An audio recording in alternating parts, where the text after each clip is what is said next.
Right, so I think live. Hi Anne. First person to come in. It's probably just going to be me and you for the whole of this stream. So I do have a few questions that I'm going to answer. So I will wait for 5 minutes. Let a few people dial in. We've got 6 people here now. So if you want to introduce yourself in chat, if you've got any questions, just chuck them in the chat and I will answer them. There are some great questions on my list already. Some real proper off-topic questions, which is amazing. Just before I carry on talking, can someone please confirm that they can hear me? Because otherwise I could do this and it might not have actually filmed. So if someone could just put in the chat or give me a thumbs up to say you can hear what I'm saying, that would be amazing.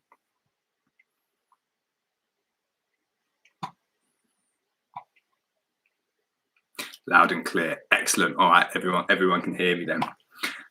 So I think I'm just going to start then, because people will filter in hopefully over the next few minutes. If you do have any questions, just pop them in the chat. I will do my very best to answer them in the chat. I will answer every single question that comes up in the chat, but I might miss them. So if I miss your question as I'm kind of gabbling onto some other topics and I've missed your question, just pop it back up there and I will answer it. So I hope you're all having a very nice evening. I do apologise, I don't look directly into the camera. I get this all the time at work. So my camera is here, and then if I put it there, I can't see what I'm doing. So I just move it just off to the side like that. So I know when people have a conversation with each other, it's nice to look them directly in the eye. But yeah, the webcam's off to the side. The other thing I would say is that the videos that you all watch are edited. They take me ages to edit them. I think I've got kind of pretty good at doing it now. But well, I cuss and swear and stumble and stutter all the time. So you'll probably notice this tonight that I can't get my words out. So give me a chance. Right, so just looking at some of the questions. Okay, we've got a question there about ratchet straps. Right, I'm gonna copy some of the questions over as well. Got one about record keeping. One about record keeping from Anne that I have seen you comment on a few videos that I've not actually got back to yet. So sorry about that. Right. I'm going to start off then from the top. So my first question, final apology. Yeah, the final apology is I haven't got anybody's names on the questions. So it's just a question from someone random. I didn't put the names down. So apologies for that. All right, so first question then is, how do you get so many bees to stay in the box without them swarming? The latest video, you were doing splits and it shows a box absolutely bubbling with bees. Mine would have swarmed by now. So my bees swarm. There's no getting away from that. I think what you see on social media and Instagram and YouTube is the select few. And obviously you might have a different kind of look of my beekeeping because you see certain bits. And I really do try my very best not to just show you all of the good bits, show you the boxes full of bees and not show you the rubbish stuff. So you've seen if I've got disease, if I've got something wrong, I will show you that. But what I would definitely say about that question there in terms of showing a box absolutely bubbling with bees and how do you get them like that, is it comes down to genetics.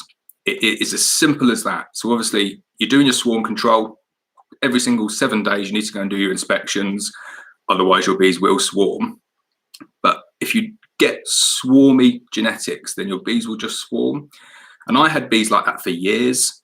And I think there's another question on this later on, which is about building up your colonies and building up the number of colonies that you have in your apiaries. And it's so easy to get carried away by the numbers and thinking, oh, I've got 50 colonies now, I've got 100 colonies now, where really a much better metric is to think about the amount of frames of bees that you've got. It's a lot easier to look at it by saying, well, I've got 300 frames of bees, and don't worry about how many boxes they're split over. And I know I'm going off on a tangent there, but the reason for that is that when I started out, definitely you're looking at increasing the number of colonies as quickly as possible.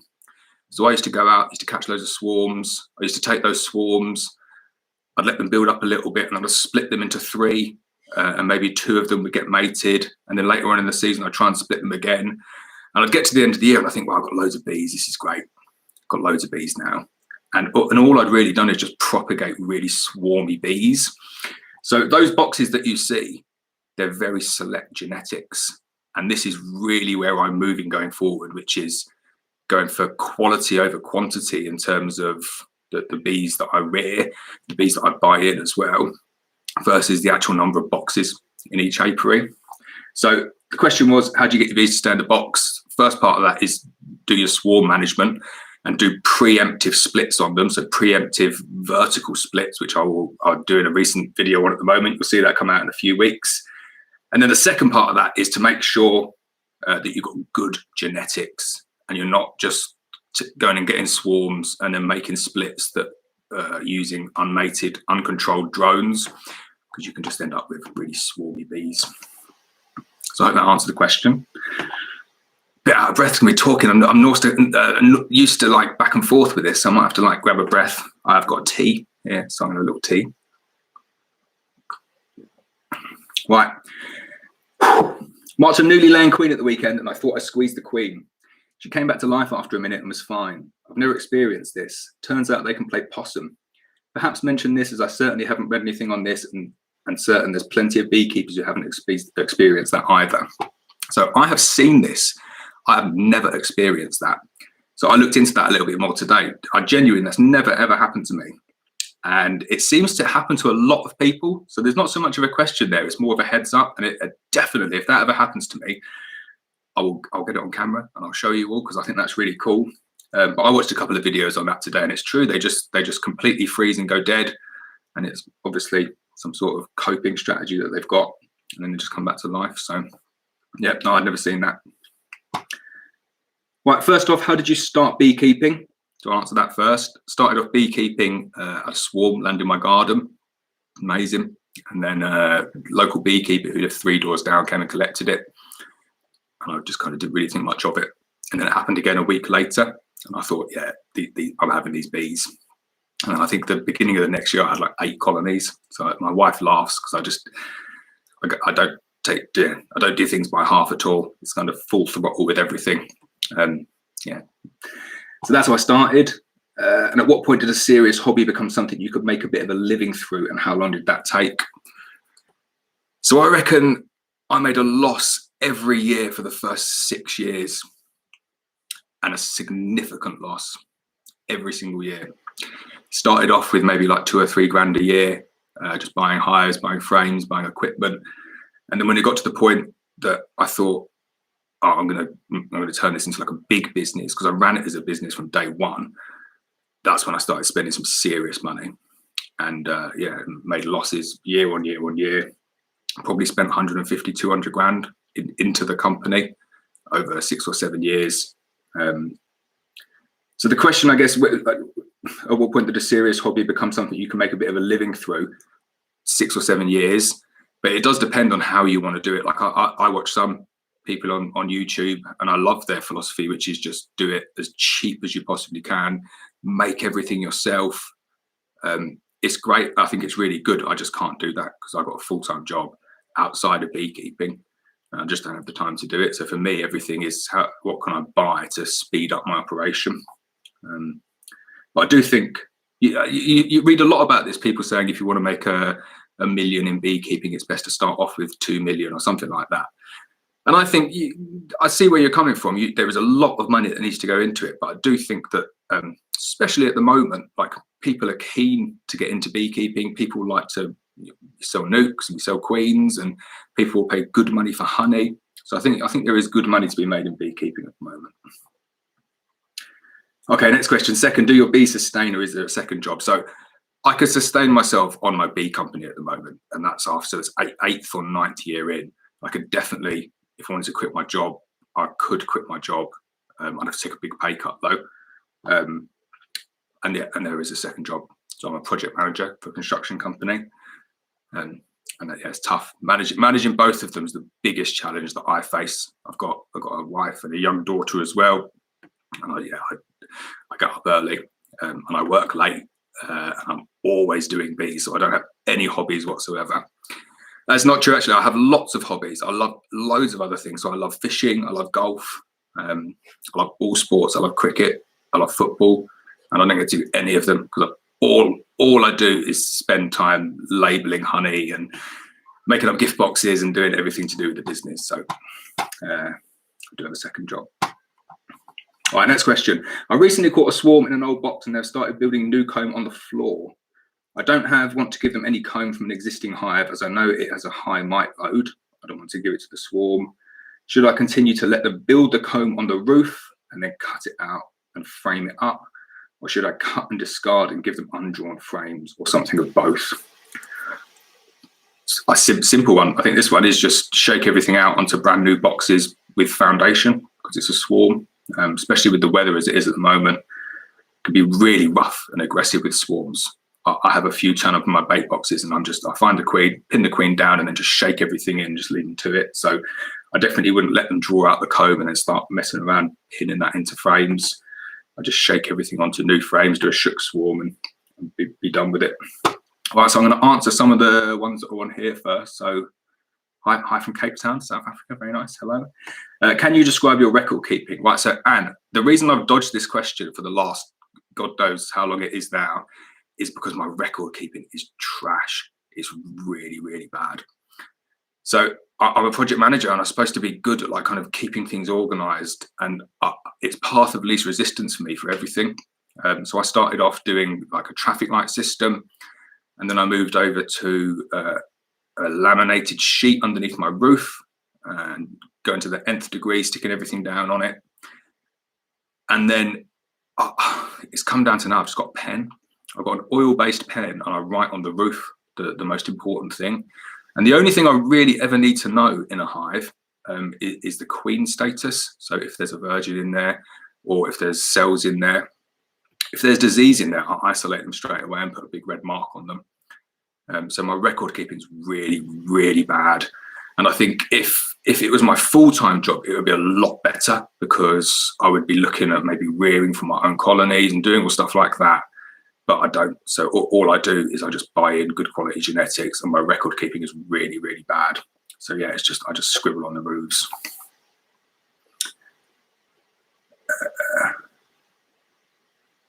Yeah, you show real works for me.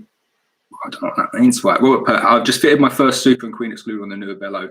Is it right that the queen excluder sits directly on top of the frames? So the new bellow 12 frame is top B space, so it shouldn't sit directly on the frames. There should be a single B space 8mm gap between the top of the frames and the queen excluder. Yeah. So next one, can you clip the wings of a queen and does it harm her? You're a new beekeeper. So I never used to clip wings, and I think so I started doing that this year, and it's made a massive difference. I lost one swarm before I started clipping the wings this year. I've not lost a single swarm since. And I've come back and found some capped cells with the queen still there. So they probably had a go at swarming and came back, and then I got them. And in terms of honey production, massive, huge amount of honey coming in, really, really good. So I think it does make a difference. In terms of hurting them, I don't think so. Like you cut them, all you do is like you take the very tip of the wing off. And I've done it loads. And I've got a video on the members section at the moment that's going to be released soon. It's been there for a while. But you see when I clip them, they just kind of run off and go and lay another egg. Like they're genuinely not that fussed at all. So no, I don't think it hurts them. Next one, regarding genetics, many new beekeepers start off with swarms, and in my view, was up with swarmy bees. I'm not sure what that means. But yeah, swarmy bees. I've had colonies that have swarmed 3 times in a year. Like they build up and then swarm, and then build up and then swarm, and then just keep on going. And there's definitely something to be said about rearing swarmy bees, because I found with the other colonies that I get, when you're buying in the genetics, they do not swarm anywhere near as much. Yeah, 200k. I know it's a lot of money, isn't it? And the good thing about it is that, and I'm so bad for this, but the tax rebates that you get are very, very good. So when you're having second businesses, you can claim back. Obviously, the first thing to do if you're serious about beekeeping is become VAT registered. So on that 200k there, you've probably got like 33 or 34k back in VAT. Because every single thing you buy in beekeeping is VAT. You pay the VAT on, so you claim that back. And then, depending on what your tax rate is where you get 40% back as well. So if you're like medium rate payer, you get 40% back on top of that, and that's after VAT. So if you spend 200k, you're probably getting back like 80, which you probably spent in cash terms only 85k. So this is what I tell my wife. This is always my excuse. It's like, oh, it's not 200k. It's only 85k. But she doesn't have any of it. She sees straight through me. Will this live stream be available on your live stream? I'm hoping, I've never done this before, live stream. I'm hoping it will just be on my channel. So I've got a little thumbnail on it, so it will be there to watch if you need to go and, I don't know, take your kids to bed or go and watch something better on telly and then come back to this. So yeah, it will be there too. Difference between Gilanta and Buckfast queens. Good question, Nigel. So I've seen your post today. I've not got back to anybody today because I've been out all day. It's just the genetics, really. They're both kind of Mongols. The Buckfast ones are bred in, so they're UK genetics, but they're open mated F1 over in Italy, southern Italy, way away from where hive beetles are, and they've been being imported like that for like 15 years or something. Really good line of Buckfast though. And then the Gilanta ones, after Gilanta, I'm not going to try and pronounce her surname. That is Mo McGregor's head of his queen rearing unit, and it's just working with his bees. And I'm not going to even begin to say I know what the genetic lines are. I've asked Murray. I've said you need to tell me what the lines are so I can get it on the website. But I understand there's a real mix of different bees in there.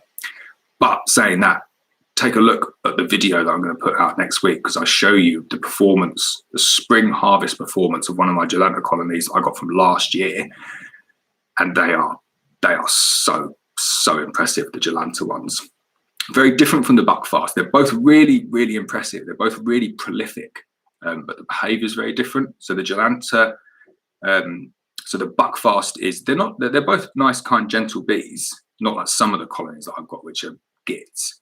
But the Gilanta ones, it's strange. They got this habit. They don't go on the top bars that much. So in the winter, you sometimes think you open up a box to check on them for feed, and you think they're gone. You think, oh, damn, lost a colony. And then you look down, and they're on 10 frames, and they're just like a couple of inches down. Really weird. But keep an eye on the website. I'll do a video on the comparison on that, because I need to know it for the website. So I will give you more information on the breeding lines for the Gilanta. But yeah, top queens. And Sam, thank you for being so honest. Yeah, that is what this channel is all about. It's not me trying to bullshit people and say, oh, look at this. This is how I do my bees. Isn't it the best? Like, I'm genuinely still learning, and I will continue to learn. And I learn on the bees every day. And I meet so many people in beekeeping that are so much more experienced than me. They just haven't got a YouTube channel. And when I say like so much more experienced, I mean like I've maybe got like 3% of the knowledge that they've got. So it's great. I meet people all the time, but I will always be honest and say if I don't know something, I'll just say I don't know that. Brooklyn's honeybees, good evening. I like your YouTube channel. I'd watch quite a bit of YouTube, and I try to focus on people who are building their channels. I find the actual theme of someone building a channel really interesting. So yeah, I like watching your videos. Right, Kevin Kitson did me a favour after Smokergate. Yeah, really appreciate that. I'll never forget Kevin's input on that one. Thanks, Kev. All right, brood box filled with honey whilst waiting for newly mated queen to lay. Equal short of space. Added second brood box. Move 4 stores frames up. 2 frames of foundation placed either side of brood. Okay. Yep, spot on. I get asked this question so much, you know. Should I go double brood or should I go single brood? And I say to everybody, why do you want to keep bees? And they're just like, what? I say, why do you want to keep bees? And often, I'd say 70% of the time, people want to keep bees because, I just want to keep some bees and do well for the environment and pollinate some plants, which is a really good thing to kind of do. And I say to everybody, it's easy, then just go double brood. Go double brood straight away, because it just helps you mitigate swarming. Doesn't eliminate it at all, because they'll definitely still swarm. It makes things so much easier. It gives them loads more space. And then, yeah, if I was going to start beekeeping again, now this isn't a question in here, but this is probably the biggest bit of advice that I give to anyone. And I always kick myself because somebody gave me this advice and I didn't follow it. And now I'm sitting here thinking, I should have followed that. That was really good advice. Is to keep everything on the same size box. That is the best bit of advice ever. Starting out in beekeeping, or you're just thinking, oh, I'm just going to get a colony of bees, work out what size box you can lift up when it's full of honey, and just use that box for everything. Just buy 100 of those boxes. So I'd go with a national deep, not because I like the frame format, because I think it's a rubbish frame format, but because that's what we use in the UK, and it makes it easier for selling nukes. And that is it. I would just go national deeps on everything. That would save me so much time. Because what I end up doing is going to the apiary, I find something and I think, oh, I need to do something different here, because I've either got a 14 by 12 as a brood box, or a national deep as a brood box, or a mixture of the two, and then supers up top. So what Kevin's saying there about moving frames up is so much easier if everything's the same size. And then if you're doing splits, everything's the same size. If you're making up nukes, seriously, it saves you a lot of time. Do you think that beehives are a warning to men about matriarchal, I don't even know how to say that, societies? Don't know. I don't understand the question. You'll have to like break it down a little bit better than that. Sorry. Just getting into beekeeping and your videos are so informative. Exactly what it says. No nonsense beekeeping. Keep up the great work. Oh, thanks very much. Glenn Watson, couldn't win more. Okay, right, let's get down to some questions. Hi, if we were to order a queen from you, would you be able to clip it and mark her before sending out? So they come marked, but we're not offering clipping at the moment, because we send a lot of those queens out, and it's something that I had to think twice about taking on, because I knew that I could get overwhelmed quite quickly. And with 3 weeks in and I'm overwhelmed already, so adding in clipping to the service is going to be a little bit difficult. What I would say though is clipping them when they're in the cage, so easy. All I would do is get them home in the cage, close all the windows, get some water and a spray gun, just spray them till they're pretty much sopping wet, and then just pick them up, take it, and you can just clip them. And when they're wet, they're not going to fly off. You can handle them really well, and then just go and put them straight into the hive, and then they'll warm up, dry off a bit.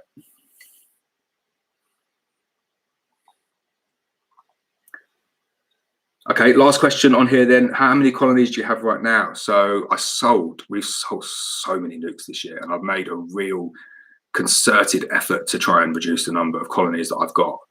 And I've not managed to do that very well. But we've sold about 200 nukes since Christmas, maybe about 220. We've sold a lot of nukes. So the colonies that I've got at the moment are still around 100. If I hadn't sold those nukes, I'd be up at around 300. So yeah, it's I'm trying to reduce them down. I can't cope with the number that I got at the moment. I can't get around them as quickly as I want, so I'm really trying to condense them down, eliminate the ones that either are a bit grumpy or not performing, and then we're going to buy in some really good top quality queens, requeen everything, condense the apiaries down. Want to get down to around 60 or 70, I think. But then when we go for 60 or 70, they're going to produce like serious amount of honey to reduce the amount of time that it takes me to go around and actually inspect them all. Send them some tea. Why do you not use supers shallow frames? Yeah, I do. So I've got about 350 national shallows, and I do use them.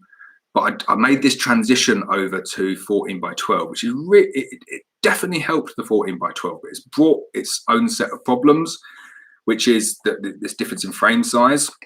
And it's compounded by the fact that I was already on national deeps. So now I have 14 by 12s. Well, my extractor can take 14 by 12s. So all of my boxes are interchangeable as like brood boxes or supers.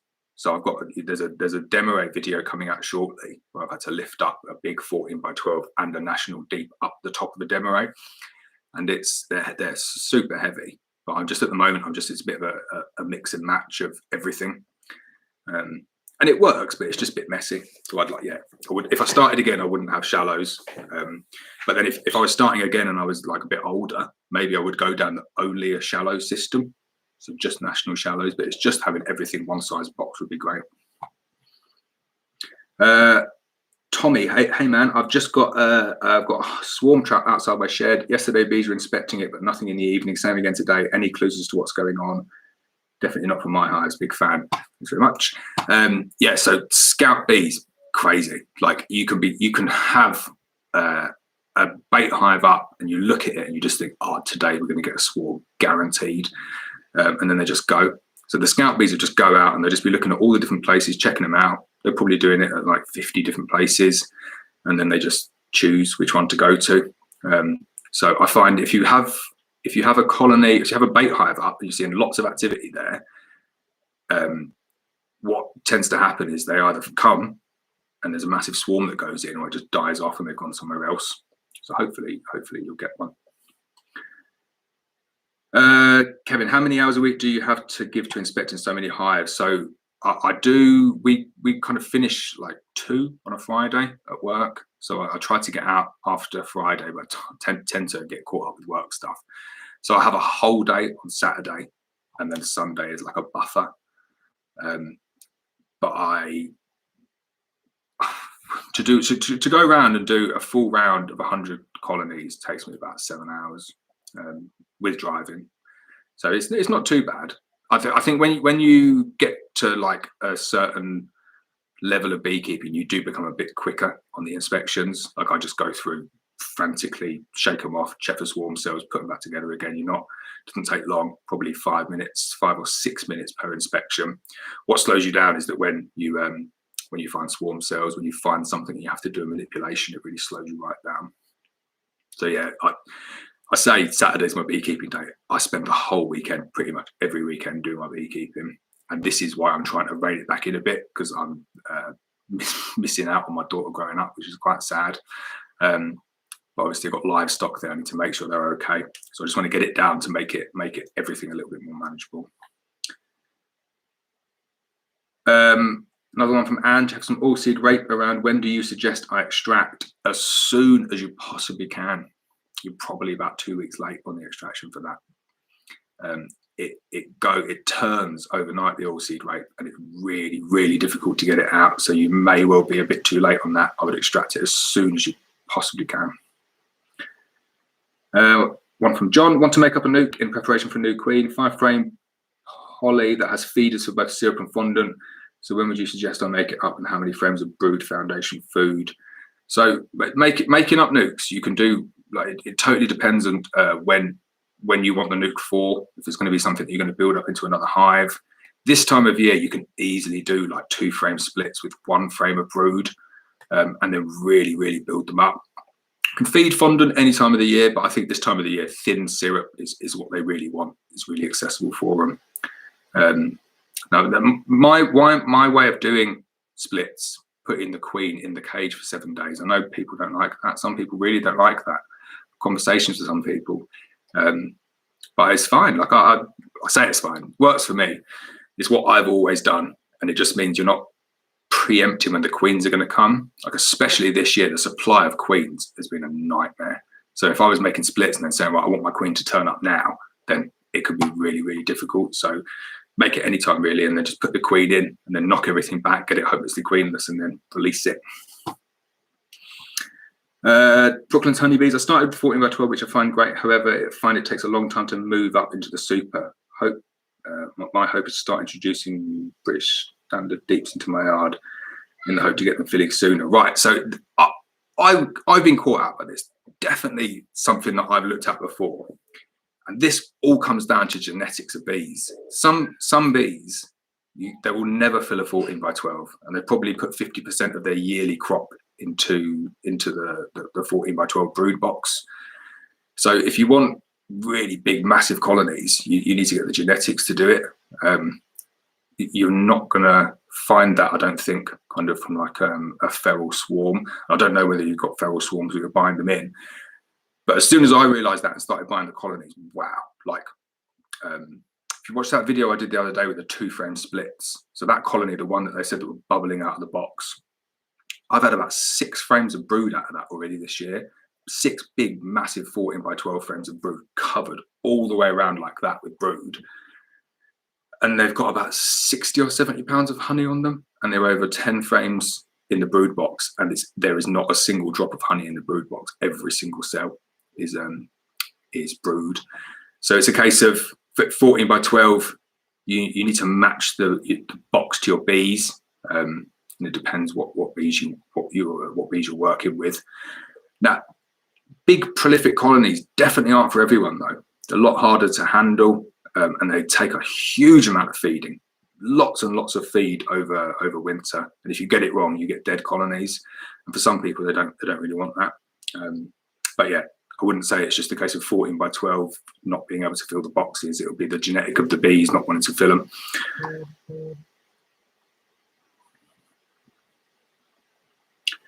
Right, how do you get access to land to hang swarm traps? You can't very well put them on the side of the road for fear of theft.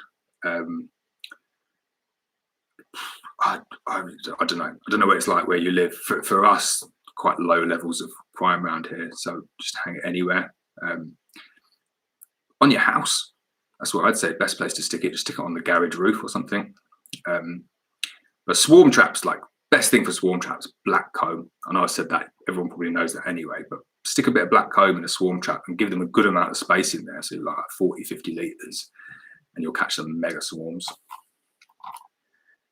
And saying it's still flowering, the OSR, yeah, but it's because it's been flowering for such a long time that it starts to set in the combs. So I would get it out as soon as you possibly can.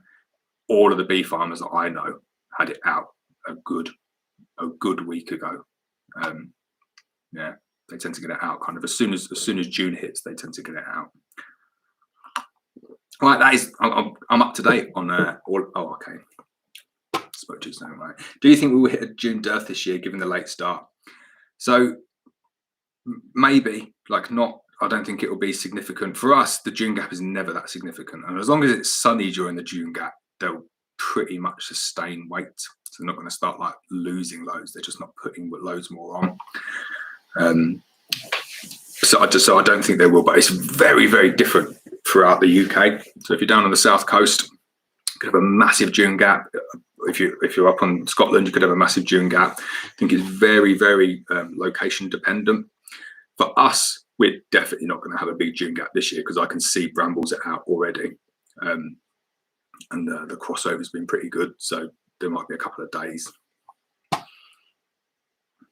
The feeders I use with the Swienti brood boxes, are they a specific brand or Swienti 2?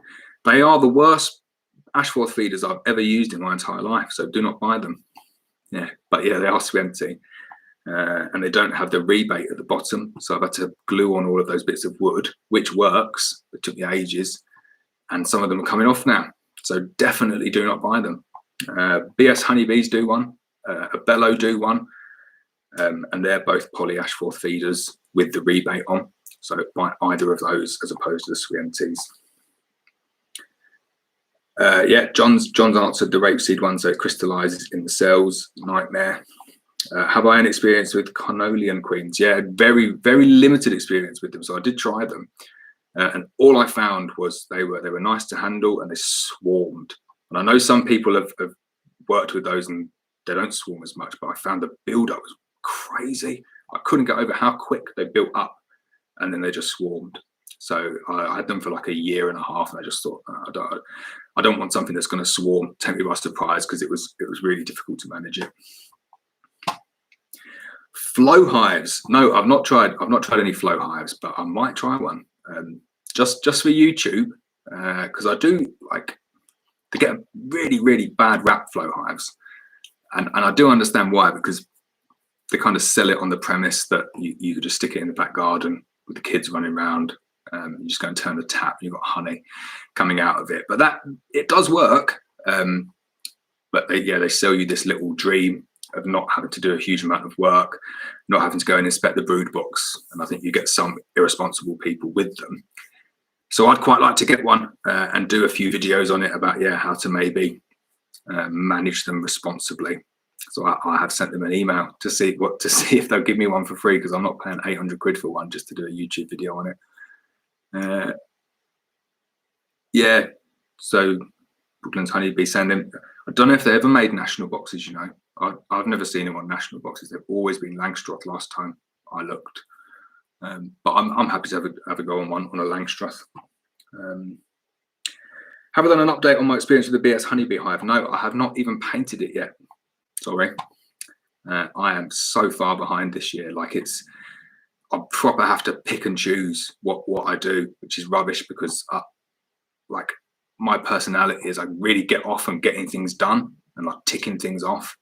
And I'd say this is the first year, maybe last year as well, when I've just not got round to doing stuff. So I'm really genuinely struggling for time.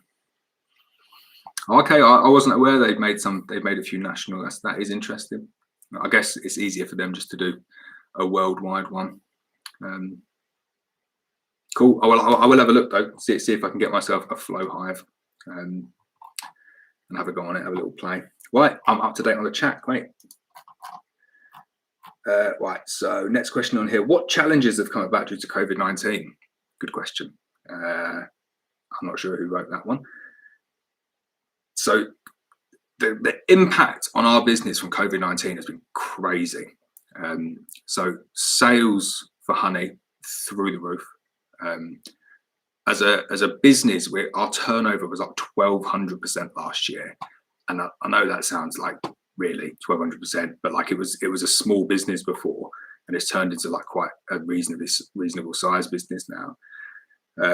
Our honey sales turnover, I think, was up about 700 or 800%. So the website sales just through the roof, because people are sitting at home, getting paid in some instances quite a lot of money, and they've got nothing to spend it on. So anything that's a little bit of a treat, and honey's nice, isn't it? Honey's a bit of a treat. That has been doing really, really well. And then the other thing is that a lot of people, I think, have been thinking, oh, maybe I'll keep bees, and then they've not been able to due to personal commitments of going away, and then they've been at home, so they've thought, I'll start keeping bees. So everything that we sell has just gone through the roof. In terms of like my workload, it's been good because I've been able to manage it a little bit better because I've been around a bit more. But yeah, the challenges have all been real positive challenges, really. It's nothing bad, nothing like we've been struggling. It's quite the opposite. It's how on earth are we going to cope with the increased sales, the increased demand for everything. So yeah, so good positive challenges. Well, I remember who wrote this one. This is from Rob Tallis. As a first-year beekeeper, is it wise to avoid splits or go for it? If so, how late in the season can that be done? Definitely go for it. Always. Like I say this to everybody. I am not one of these people that think, oh, I'm not going to sell you a nuke because you don't have your grade 3 diploma in frame making. Like, you just can't learn stuff to do with beekeeping on an exam book. You can read up, you can see the content, and obviously I would advise people to like look into the technical side of things before they get their bees. But also if they say, oh, well, I just want to get some bees and I want to learn on the job, that's exactly what I did. And I just find that's the best way to learn. So no, definitely don't avoid splits, but I would say temper that a little bit with the don't go crazy with splits. Don't get caught up in that trap, which is, oh, I got one hive of bees, and I know you've got more than that. But I've split them now into 10 colonies. So now I've got 10 colonies of bees. And well, like that. I always do it by frames. So if you've got 10 frames of bees and you split them into 10 one-frame colonies, you've still got 10 frames of bees. And that's a much better way of looking at it. So definitely have a go at doing some splits. I would say the easiest splits to make are splits where you make a split, let it build its own cells, knock down all of the cells. So look at the timings, make sure it's hopelessly queenless, add a mated queen, make sure it's been accepted, and then go from there, because then within 2 weeks you're back up and running, you've got eggs going in there as well. So yeah, definitely have a go at it. Then how late in the season? So when we make our nukes up for overwintering, we go around August or September with an in-year mated queen, so a brand new queen, and we go, 2 frames of brood, and then we put a bit of foundation in and some drawn comb as well. And then we constantly feed until they stop taking it down, like feed, just little and often. And then you've seen the nukes, how they come out of the winter, absolutely ram-packed full of bees. So you have got quite a while left to make up some nukes. Okay, I've got one on here. Can you show us how to clip our queen bee's wings, please? So I can't show you on this video, I'm afraid, but I will put the video up for it. It is quite simple. I do it a different way from most people. I just kind of pin them down and do like a diagonal cut across the back of the 2 wings. So it's not the conventional way, but I just find it really quick. And it means you haven't got to pick them up. Because I find when you pick them up, you've got to pick them up the other way. So I like to pick them up from the back, and then I'm kind of holding the wing. we used to pick them up from the back and then like transfer them over and then do it. And my left hand is just like good for nothing. So it's just the way I learned to do it. What's your best recommendation you have for rearing queens? So I do think everyone should have a go at grafting. Grafting's a really good thing to learn, but you don't need to do that if you want to rear your own queens. You can rear them loads of different ways. You can do like kind of like cell punches. They work well. What I would just say to people though is don't rear your queens on the basis that a colony is swarming. So you think, oh, I've got a colony that's swarming here, so I'm gonna cut out those 6 swarm cells and then go and add them in, and I've got 6 nukes. Because I really do think that you can propagate that swarming tendency, and it can cause you issues. So yeah, I would go down the route of getting yourself your very, very best colony. You don't need to go out and buy a breeder queen. Just go for your very, very best one. And then either force her to create swarm cells somehow. So it's like an artificial method of getting her to create swarm cells, either swarm cells or super seizure cells, not emergency cells. And then, yeah, just let your colonies go for it. Let them rear some queens. They're pretty good at it, bees, doing it like that. Right, next one. What challenges have come about due to the poor weather in spring? I can't believe the weather in spring. And I can't believe the turnaround in the weather since it's got nice, because it's just been amazing.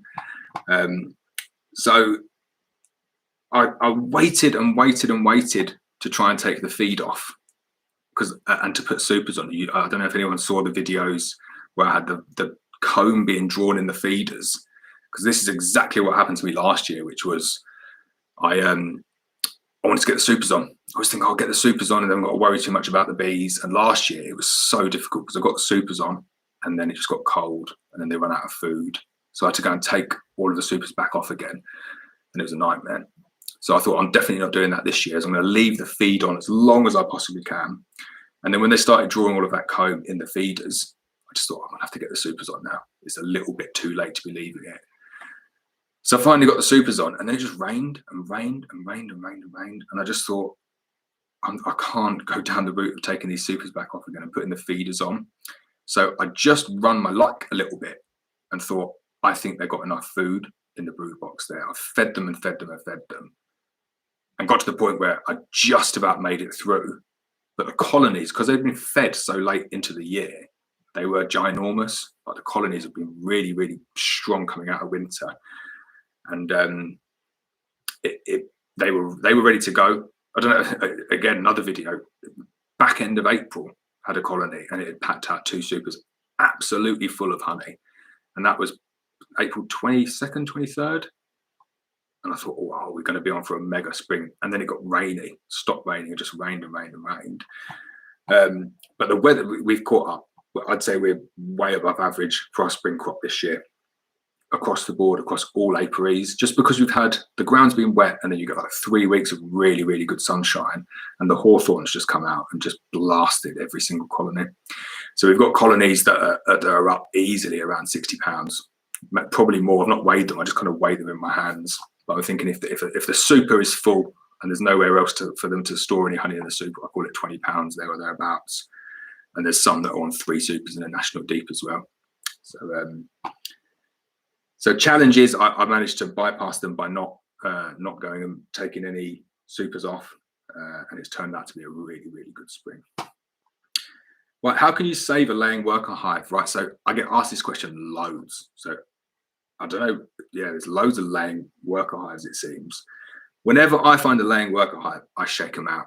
Just shake them out, go and take them along about 50 yards away from where they are, just shake them all out and then just pack the box up, put it somewhere else. However, I'm going to do a video later on this year showing you how to save a laying worker hive, because it's a question that I get asked a lot, and I do appreciate if you've got one hive. I say this as I talk. You can't save it if you've only got one hive, so you have to maybe do something a bit different. If you've got 2 hives, though, you can definitely save it, but it is a real gamble trying to save a laying worker hive. And the reason that I always shake them out is because it's the risk of damaging the other colonies. So say, for example, you had 2 hives and one of them turns laying worker. The way to save a laying worker hive is you need to keep on adding frames of eggs, frames of larvae, frames of open brood, like constantly. So if you've got a laying worker hive and you put in a frame of eggs, they're probably just going to be like, yeah, thanks very much. Just going to turn that into bees, and we'll just carry on with our laying worker habits. They're not going to draw out cells because the pheromone's not there. The pheromone is there to stop them doing it. And then you do it again, and they say, thank you very much. That's another frame of eggs. We'll turn that into bees. And what you need to do is you need to keep on doing it like 3 or 4 or 5 weeks, regular intervals. You need to keep on adding this frame. And hopefully at some point, they get to the point where they're like, they draw out an emergency cell. And then at that point, you can either take down the emergency cell, pop in a mated queen, and hopefully get it introduced. But the risk of them killing her at that point is high still. Or what I would suggest is just you let it run its course and let them try and raise their own queen. But if you've got 2 colonies, you've just nicked 5 frames of brood out of another colony over 5 weeks. So you're knocking it back. And then if they die, then you're kind of 2 colonies down because you've knocked one of them back so much and you've not saved the other one. So what I always suggest is just shake them out. And if you shake them out, you still keep all of those bees because they go back to the other hive. Shake them all out, give them 2 weeks, they'll build up into a really strong colony. You'll end up 2 weeks later with loads more bees than if you started trying to save the laying worker hive, and then make a split. And that is what I do across all my apiaries now for anything. So any laying workers, any drone laying queens, straight in, shake them all out, let them adjust for a week, and then make some splits if I need to.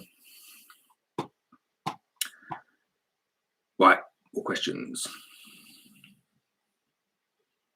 Have I seen an increase in varroa this year?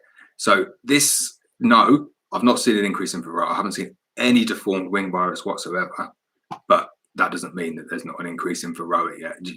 If you've got a good management plan for the autumn and Christmas over winter, then you really shouldn't be seeing it this time of the year. They're kind of on the curve upwards at the moment. So maybe later on in the year, but I don't do any testing for varroa. And this is something that I would definitely do if I had more time. I would probably test them a lot more. But I treat religiously. So I do Apivar. I've been using Apivar as an autumn treatment, and then use some Apibioxal over winter to get the mite count really, really low. And then I find that tends to keep them in check. So I've not seen an increase in varroa this year.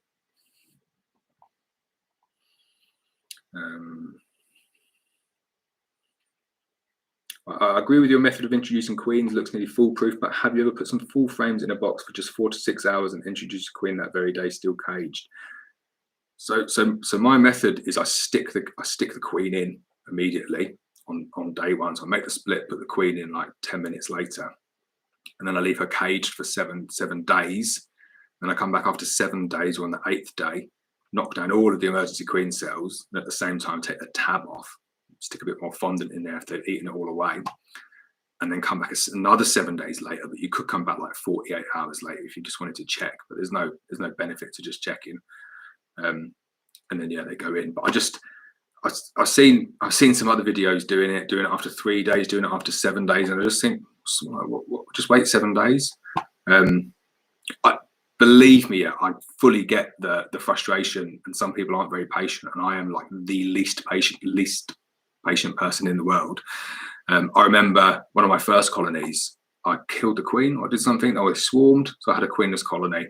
I went and bought a queen, bought it from BS Honeybees actually. So I drove down to there, got the queen in the morning, took it back home, popped the tab straight away, put it in the colony, and then after 3 hours, I thought I'm going to go and check to see whether that queen has been accepted, and obviously they hadn't even started to notice that she was there yet. And I thought, I'll speed things along here. I'll just take the little glass cap off, and just opened it, and the queen just flew off. And I'd driven like 2.5 hours to go and get her. I gutted, and just thought, oh bloody hell, nightmare. So I went the next day and got another queen, and drove all the way down there again, got another queen, and did something very similar and lost another queen. I was getting really annoyed. And it's so when I give people this advice, it's not been sitting on my like pedestal thinking, oh, I know everything. Like, I've made all of these mistakes so many times. I say I've made these mistakes so many times. I went and put 20 queens to be banked today, and I was pinning them together, bloody opened one of them up, by accident. It just flew off. I just thought, 40 quid down the drain. Properly annoyed. But yeah, that was a mega tangent, that one. Right. You think it's best to get re-queening swarm after a week? I'm not sure what that means. We go to the next one. When is the right time to stop making splits? So I'm not sure where you are in the world, because it is very much dependent on where you are in the world when you stop making splits. In the UK, I would say we do it August, end of August, two frames, so 2 frames of brood ideally, and then some drawn comb, and then feed. That's probably the cut off for me. But I do know people do them after that as well. But obviously, if you're going to do it, it needs to be a mated queen. You can't expect to get mated that late in the year. But you will get matings that late in the year. But I wouldn't make up nukes on the basis that you're going to get them. Did you take them out from the apiary to make laying worker? I'm not sure what that means. If we get laying workers, we just shake them out just like kind of 50 yards away from where the original hive was. Right, one from Matt. Have done an artificial swarm split. How long would you leave Queenless hive before inspecting for brood, etc.? I inspected after a week after initial split and knocked down all but one cell. 4 weeks, 5 weeks. I really don't like the pagden. I don't even know how to say it. I'm that not interested in it. It's a really bad method of splits. I do not like it. So I appreciate that's what you've done. But yeah, it's not something that we ever do, because you end up with 2 very uneven colonies, and you end up having to wait until one of them gets mated. So I did a video on walkaway splits, I think middle of May, and the video was talking about walkaway splits, and I wasn't saying that I dislike them, but it was just showing you how to do them. And the queen failed, so she's not come back to the hive, or something's killed her, or something's happened.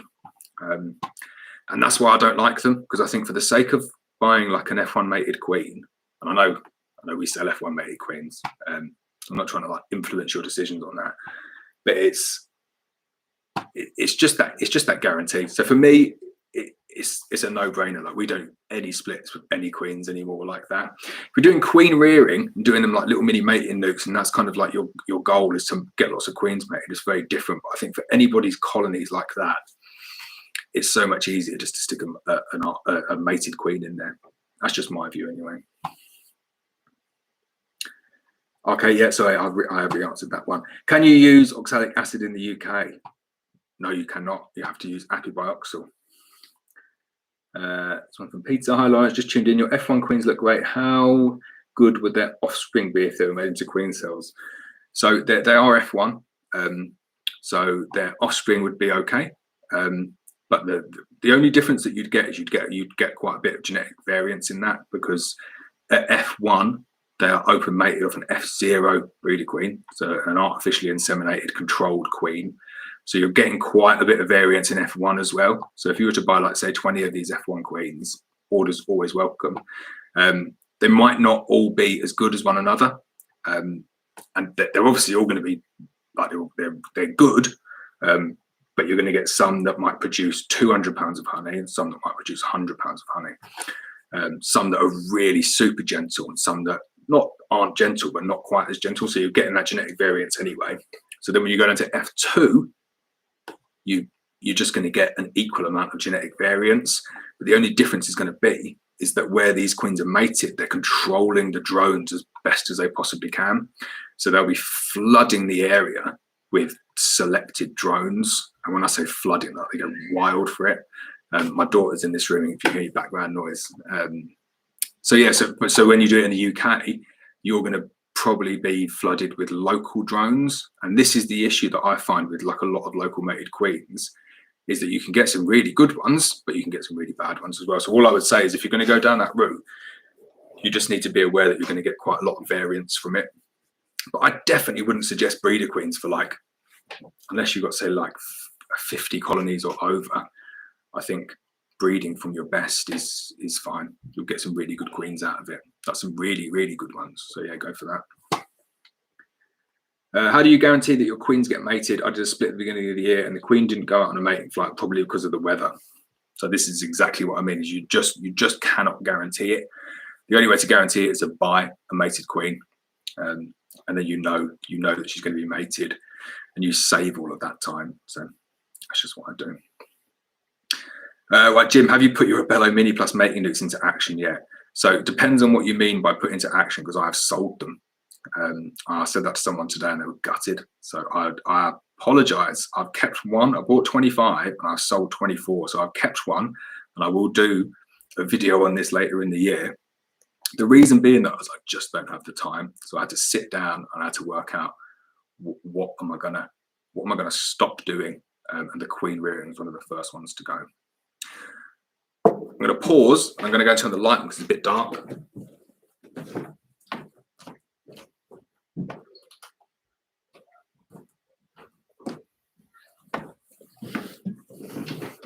There we go.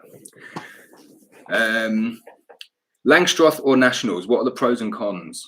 Right, so Langstroth, million times better frame format, so much better. Like everything's better about it. But if you're used to Nationals, Langstroth, you'll find Langstroth awkward to work with at the beginning because of the little lugs. But everything about Langstroth hives and the frames, so much better. The problem is that everyone uses Nationals, so there's not a huge amount on the market.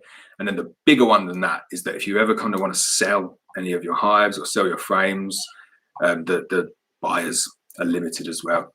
So I think there's no debate in my mind at all. Langstroth is so much better. But yeah, we're stuck with the National. No worries. I try to answer everyone's comments, and you'll always be able to comment on my video, so don't worry about that. Right, Kev, did my first 2 splits and allow them to raise their own queens. Now I tick that box. I plan to use mated queens in future splits, as you say, better for honey production, etc. It is, but it's all about what works for you. So if it's like a retirement activity for some people, but like if it's a hobby or a pastime, something you do for fun, and you just want to keep bees, then yeah, you don't need to buy mated queens in, because if you've got, say, 6 hives and you're doing splits and stuff, and then you play around with them, and then you go into the winter on 6 hives, that's exactly, you've kind of met your goals. If you're splitting a hive into 10 nukes because you want to sell some nukes next year, then if you don't add a mated queen, you could end up with 3, and then you're kind of not really meeting your goals. So it's all about working out how much time you've got and what you want to get out of it. Well, I'm up to date on the chat then, right? So I'll go back to the questions on here.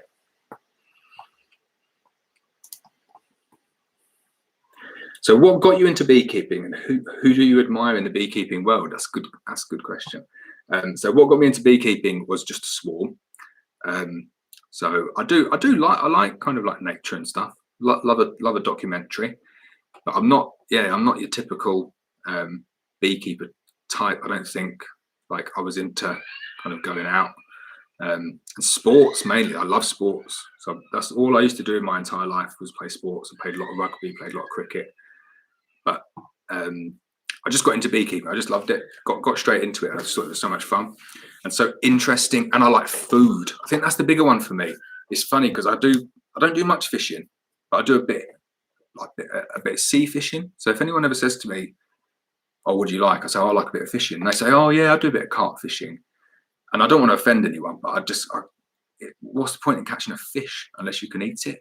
I've always thought this, and I do understand, like, it's quite enjoyable in it, and it's the challenge of trying to find the bigger fish and the strategies and stuff. But the fact that you can eat what the bees make is definitely a very big part of it for me, because I do enjoy honey, and I like the business side of it as well. So I think what got me into beekeeping was the fact that I wanted to keep some bees and for them to make me some honey. That's what got me into it. What kept me into it is that I thought I could probably make quite a good business out of this. I do enjoy the business side of things. I really do like building the brand. And then who do I admire in the beekeeping world? So the people that I admire, you wouldn't know any of them. So I don't necessarily admire people on YouTube, although I aspire to be a bit like them, I guess. I'm, like, without a doubt, the most competitive person you've ever met. So I track myself against everyone and compare myself and judge myself to them. and steal their ideas and do everything. So I'm quite competitive, ruthlessly competitive, if you want to put it that way. The people I admire, though, yeah, like I say, you wouldn't know any of them, because they're not the kind of people who put their head above the parapet and say, aren't I great? It's those people that I talked to you about, the people with all of that experience that I sit down and I meet them and I have like a 4-hour chat about beekeeping with them. And it's probably like 90% them telling me what I'm doing wrong, and putting me right and giving me the advice. So I don't know, like this latest video that I made, it's a perfect example of this, is that the guy said, "Oh, I don't like the way you make your splits. Bit rubbish. You're wasting time doing it that way. Here's a better method." And I just thought it was so good. Like when he was saying it, that's what it's all about for me. And I'll never get offended by people saying, you're not doing that right, you're doing it rubbish. But I respect them so much if they kind of come back and they know what they're talking about. So yeah, who do you admire in the beekeeping world? The people who know what they're talking about and they don't come back to you. They're not rude and they're not kind of arrogant and they're not saying, "Oh, I know everything. You don't know what you're talking about. I know what I'm talking about and you're doing it wrong." And I do see a lot of this, like this, another tangent we go off on, but I always had beekeeping in my mind that it was like a little old man's hobby. And I know I'm probably offended like everybody on this chat, so I do apologize. But I mean that in like the nicest way, like that it was a friendly hobby, and that it's like a nice thing to do kind of when you get a bit older, when you've got a bit more time and it's a bit more laid back.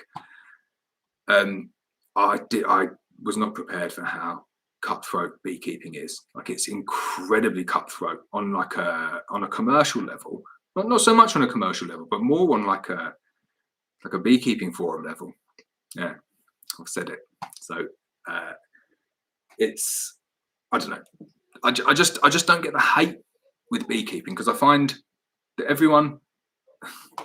you're never going to get everyone doing it the same. It's not like, how do you make a cake? Oh, well, this is how you make a cake, because you need the flour, you need the eggs, you need the butter, and these are ingredients are correct and stuff.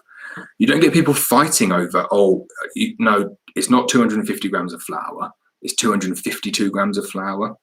Whereas in beekeeping, the amount of variables are infinite. They're literally infinite. And I see people arguing over stuff that's just like, whoa, seriously, why are you arguing over that? And I don't mind the discussion element, because I quite welcome the discussion element of it.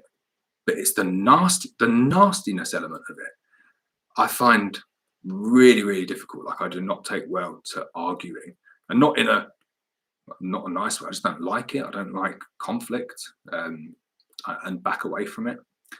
So yeah, I've gone off on a massive tangent there. So yeah, who do I admire in the beekeeping world? Is people who are well respected, who I respect for their knowledge, because you get some people with like 40 or 50 years of knowledge, and who are nice and not arrogant about it. How many times have you got stung? Right, so I don't know if you can see on my arm there. You probably can't. So these are sting scars where I get stung all the time, like all the time, hundreds of times a day, through my suit, through the ultra suit most of the time at the moment. So I've got myself a new one that goes all the way down to the bottom of the arms, because I ordered the wrong size suit. It was a bit short on the arms, so it gets stung all the time, and it bloody hurts. Yeah.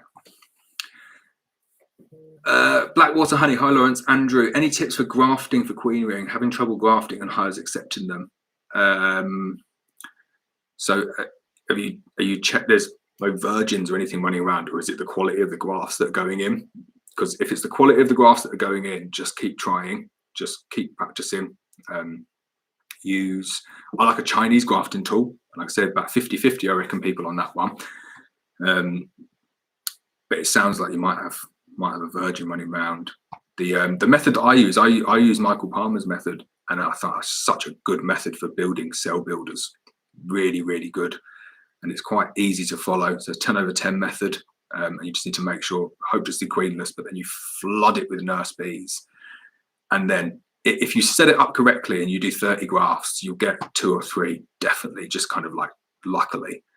But yeah, if you're getting none accepted every time, then you might have missed a queen cell. So there might be a virgin running around. So in that case, you've got to find her. And finding virgins and killing virgins is without a doubt the most difficult and time-consuming thing to do. So good luck. How do you approach landowners for out apiaries running out of room in the garden, so need to explore an alternative site? So yeah, first thing I say to everyone before all of the other first things I say to everyone is don't keep bees in your garden. Like, unless you've got a lot of land, just it's so much better keeping bees not in your land. I had 36 colonies in my garden when my wife told me it's kind of me or the bees, and it was the bees that left. But yeah, so going to people for out apiaries, you will find farmers are so up for bees, really, really good, great for their environmental credentials. So I find the best way is Google Earth. I have a very strict set of criteria for out apiaries, and I'm really quite rigid with them. So they need to have good kind of vehicle access. I need to have unhindered access to it. So it's not a case of, you can come down at this time. It needs to be secure, needs to be really out of the way of any people, preferably out of the way of any animals, but as long as they're kind of fenced off, it's fine. So in terms of approaching them face to face, definitely. So don't ring them, don't email them, just get some letters printed out. If you've got some honey, that works really well, and just go to the places and just speak to them. Do your homework though, look professional. Go in your beekeeper's outfit is really good. They love that because it shows that you're keen, and go to them with a plan saying this is what I want, this is what I'm going to do. And then they take you a lot more seriously. But I think you'll find, finding out apiaries is really, really easy. I've got so many different out apiaries, as in like I could have, and I choose the best ones. But also this is a good bit of advice. It's something I didn't do for ages. Don't be afraid to say to a landowner, it's not working anymore. And even if it's not working anymore because the bees aren't producing honey there, and it really is noticeable once you start to get a few apiaries, you start to run your colonies for quite a while to work out where the best performing apiaries are. Because I had some at some site and they're just a rubbish site, obviously just not got enough plants to enable it, or there's such a massive cluster of bees there from other beekeepers that there's just not enough to go around, one or the other. And altitude comes into a lot of it as well. So we're quite high up, so I've started moving down to go a lot lower now, and I just found the lower I go, the more honey I get. Pretty simple really when you think about it, but it is that straightforward. But yeah, Google Earth and then go and approach them directly.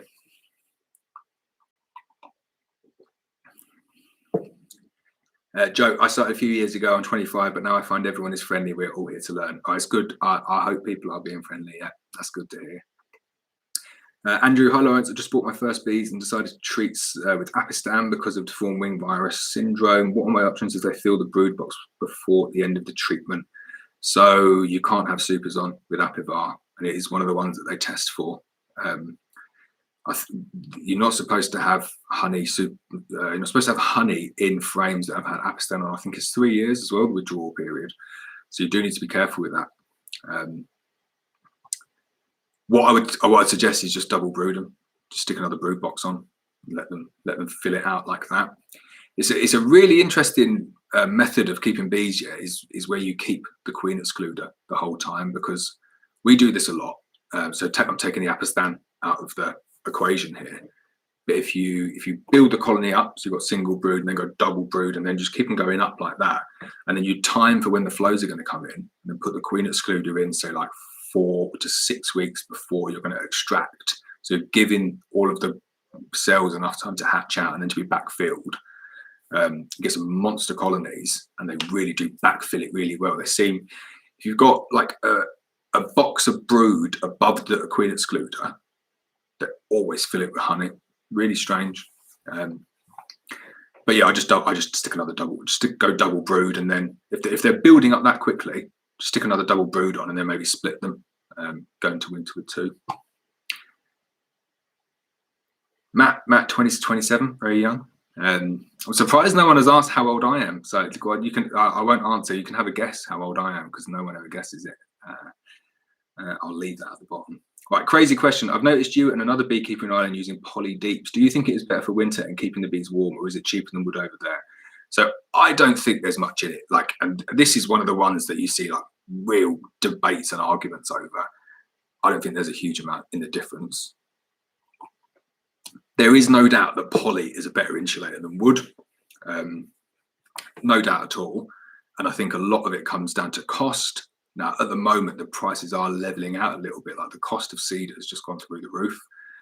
But I don't think there's a huge amount of difference in it. I personally think wooden hives look nicer, especially if you've got if you want it in your garden, like nice gabled roof. Some of the copper roofs look really nice.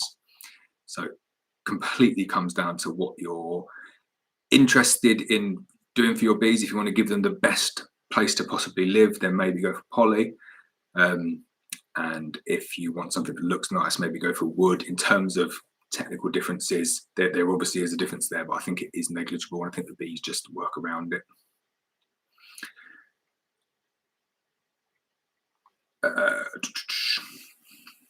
Okay, so how soon after a swarm arrives in a bait hive nuke do you start treating them for varroa?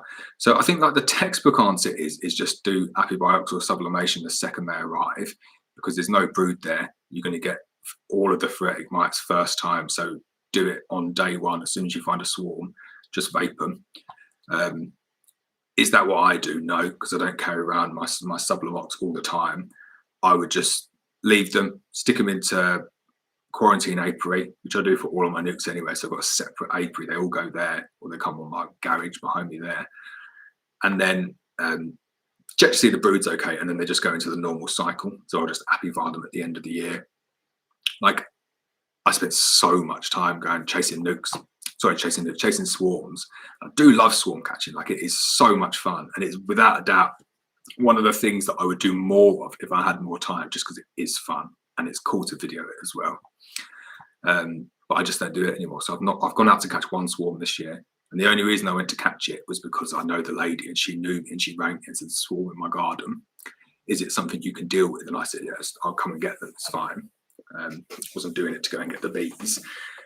I catch loads of swarms in brood boxes though, like bait boxes, and I've stopped putting up bait boxes as well. So all I do now is I just go and stack up my boxes at the apiary.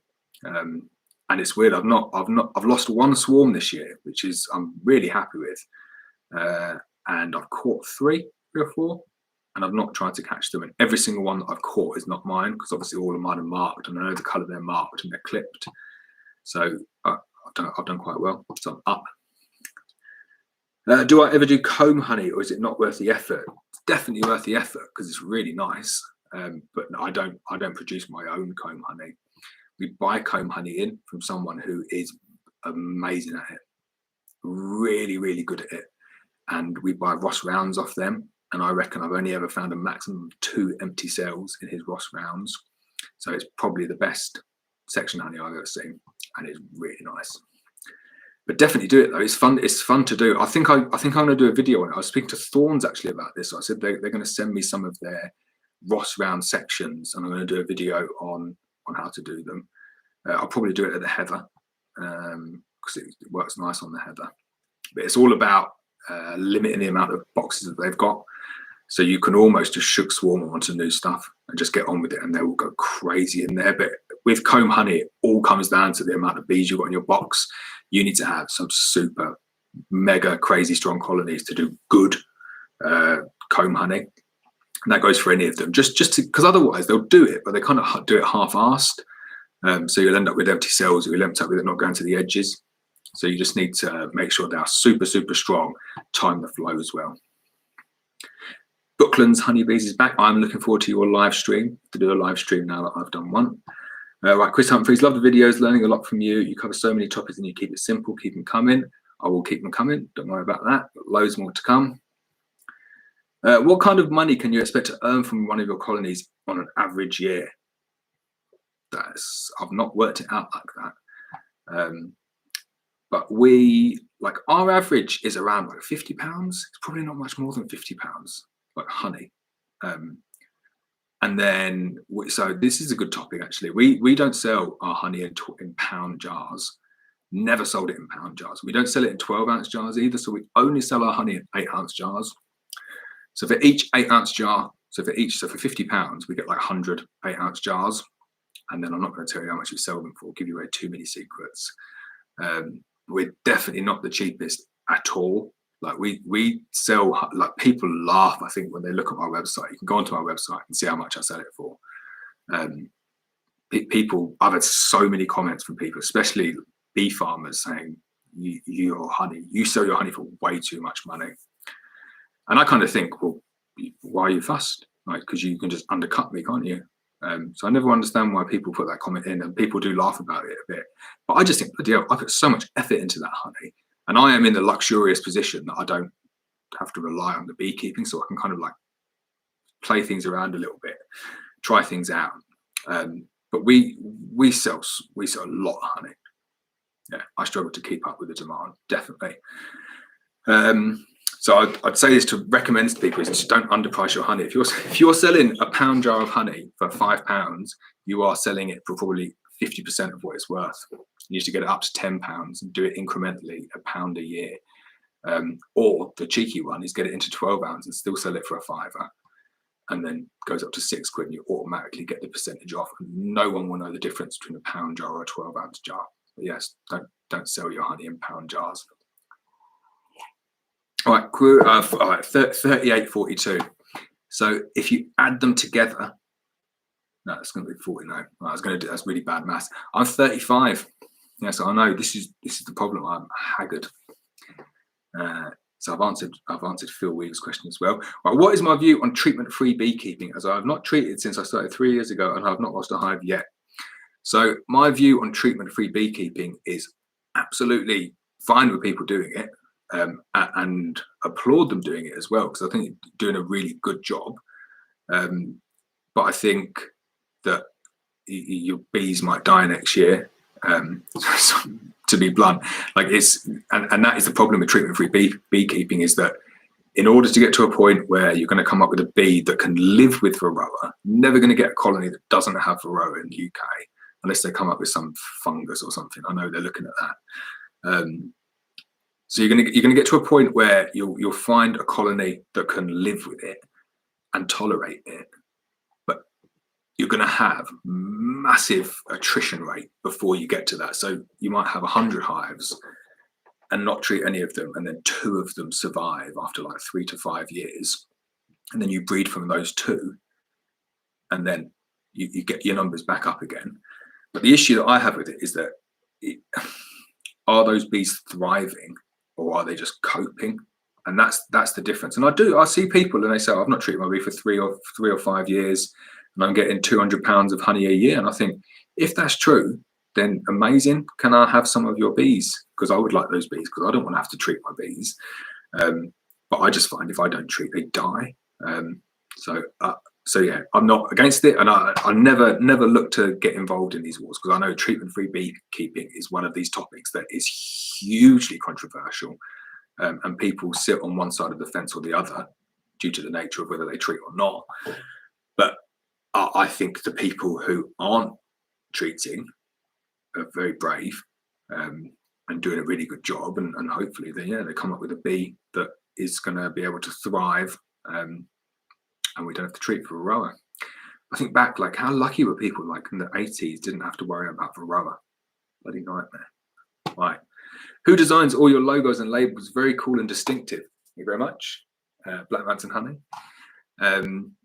A lady called Michelle Rose Innes. I don't know how you pronounce her surname, but yeah, she did all of our labels. She's very good. I've given her name out for a number of times.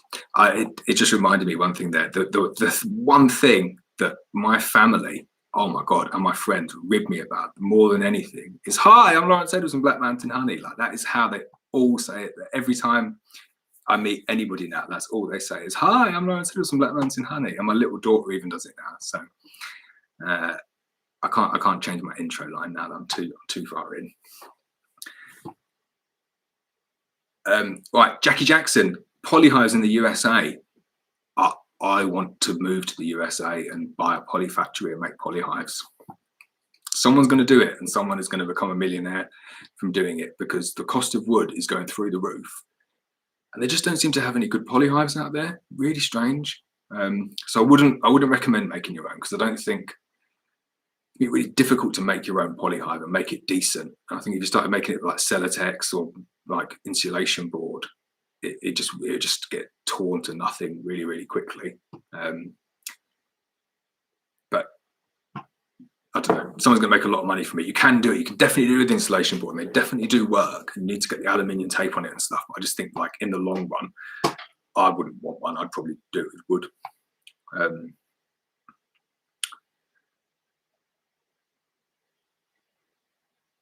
Oh yeah, so that hive died. So Matt Bravery saying about the video I took out from someone and not treated them. Yeah, so I didn't treat them because I thought, oh, I'll give them a go, because I knew that he didn't treat them. And then the varroa got so bad that I treated them, and then they died. So I left it too late. But did they die from varroa? Probably, but I can't prove that. So yeah, died, gutted. It's the thing with losing colonies. Like you do. The more colonies you get, the less it hurts when they die, but it is still annoying every time. Any special construction secrets I wouldn't have noticed? Okay, that's the question. Right. Well, hi. Which month is the latest you can make a split? So we did this earlier. So it's August, September, really. 2 frames of brood, some drawn comb, feed them up. What did you do with the extractor in the abandoned shed? I sold it all on eBay. That went on eBay. And just stuck it all on there. Because I didn't have the space to keep it all. And it was a nice guy came down from Nottinghamshire and got it all. And he kind of like clubbed all the money together to get it with him and his friend. And he wanted to catch some swarms. So I gave him some black comb to go with it. And he rang me the day after he got home, and he said he caught a swarm, and he was over the moon. So I was well happy. I think he caught it in one of the ones that he didn't even put the frames in anyway. But he was very, very happy. He got a very good deal on eBay as well. Hi Rodney. Thanks for watching my videos. You comment on loads of them, which is great. How much will farmers expect for putting hives on their land?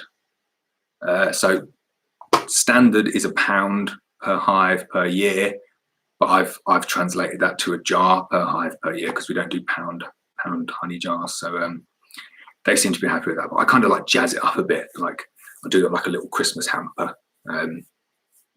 I couldn't do what I do without the farmers, so we make sure they are well and truly looked after, and we invite them around for pizzas and stuff like that. Oh, while I get onto that is a question. How do I take my pizza? Great question. So yeah, if you've got any questions that aren't beekeeping related, I'm more than happy to answer them as well. Keep them clean. How do I take my pizza? I love a meat feast, hot fire honey. Should wear my hot fire honey t-shirt. But yeah, meat feast with hot fire honey.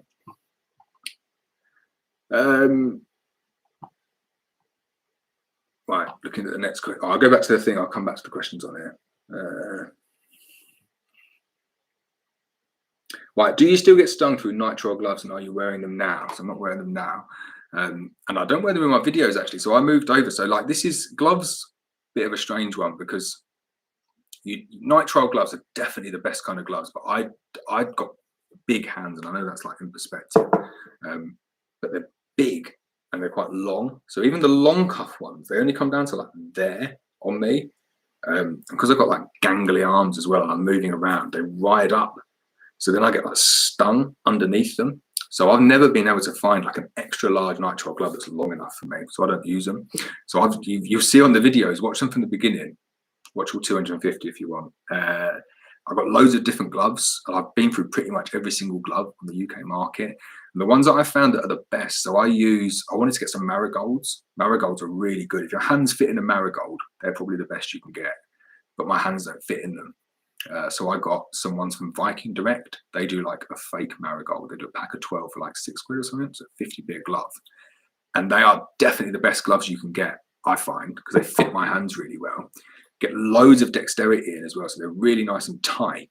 And the bees can't sting you quite through them as much as a nitrile, but they can still sting through them. So I think they're a real happy medium. But yeah, if your bees are stinging your gloves, then the bees are probably a bit bumpy, and you might look to requeen. And it is just an ongoing thing with requeening. I'm just trying to get like nicer bees. Don't need to buy them in. Just requeen from your nicest colony, give them no choice. Right, I'm going to go through the chat comments here because I don't want to miss. Right, assuming the cells are there for the end product honey, how aggressively would you contemplate increasing your colonies double each year, 10% each year?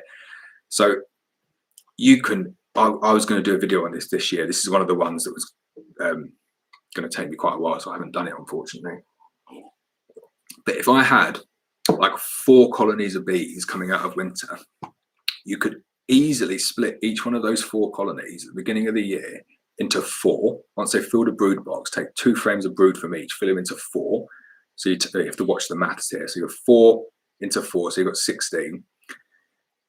And then build them up into strong colonies, and then easily go 5 to split each one of those into 5 nukes, and then maybe split again once. So you've got 16 times 5, so you've got 80.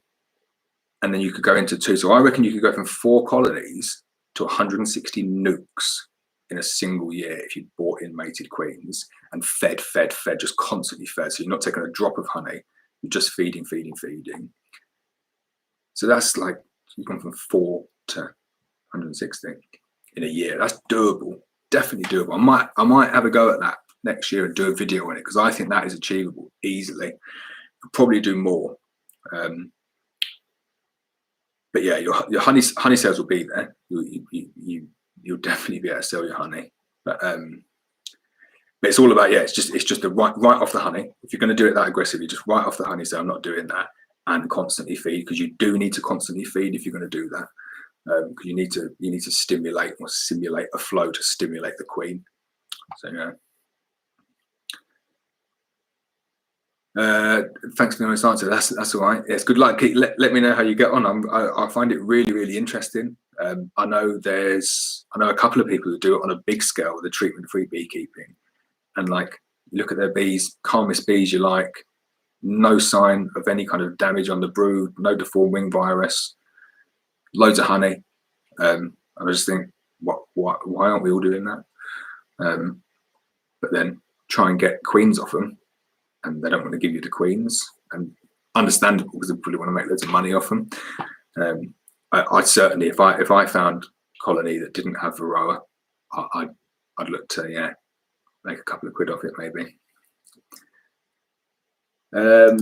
Is beekeeping your full-time career? No, not at all.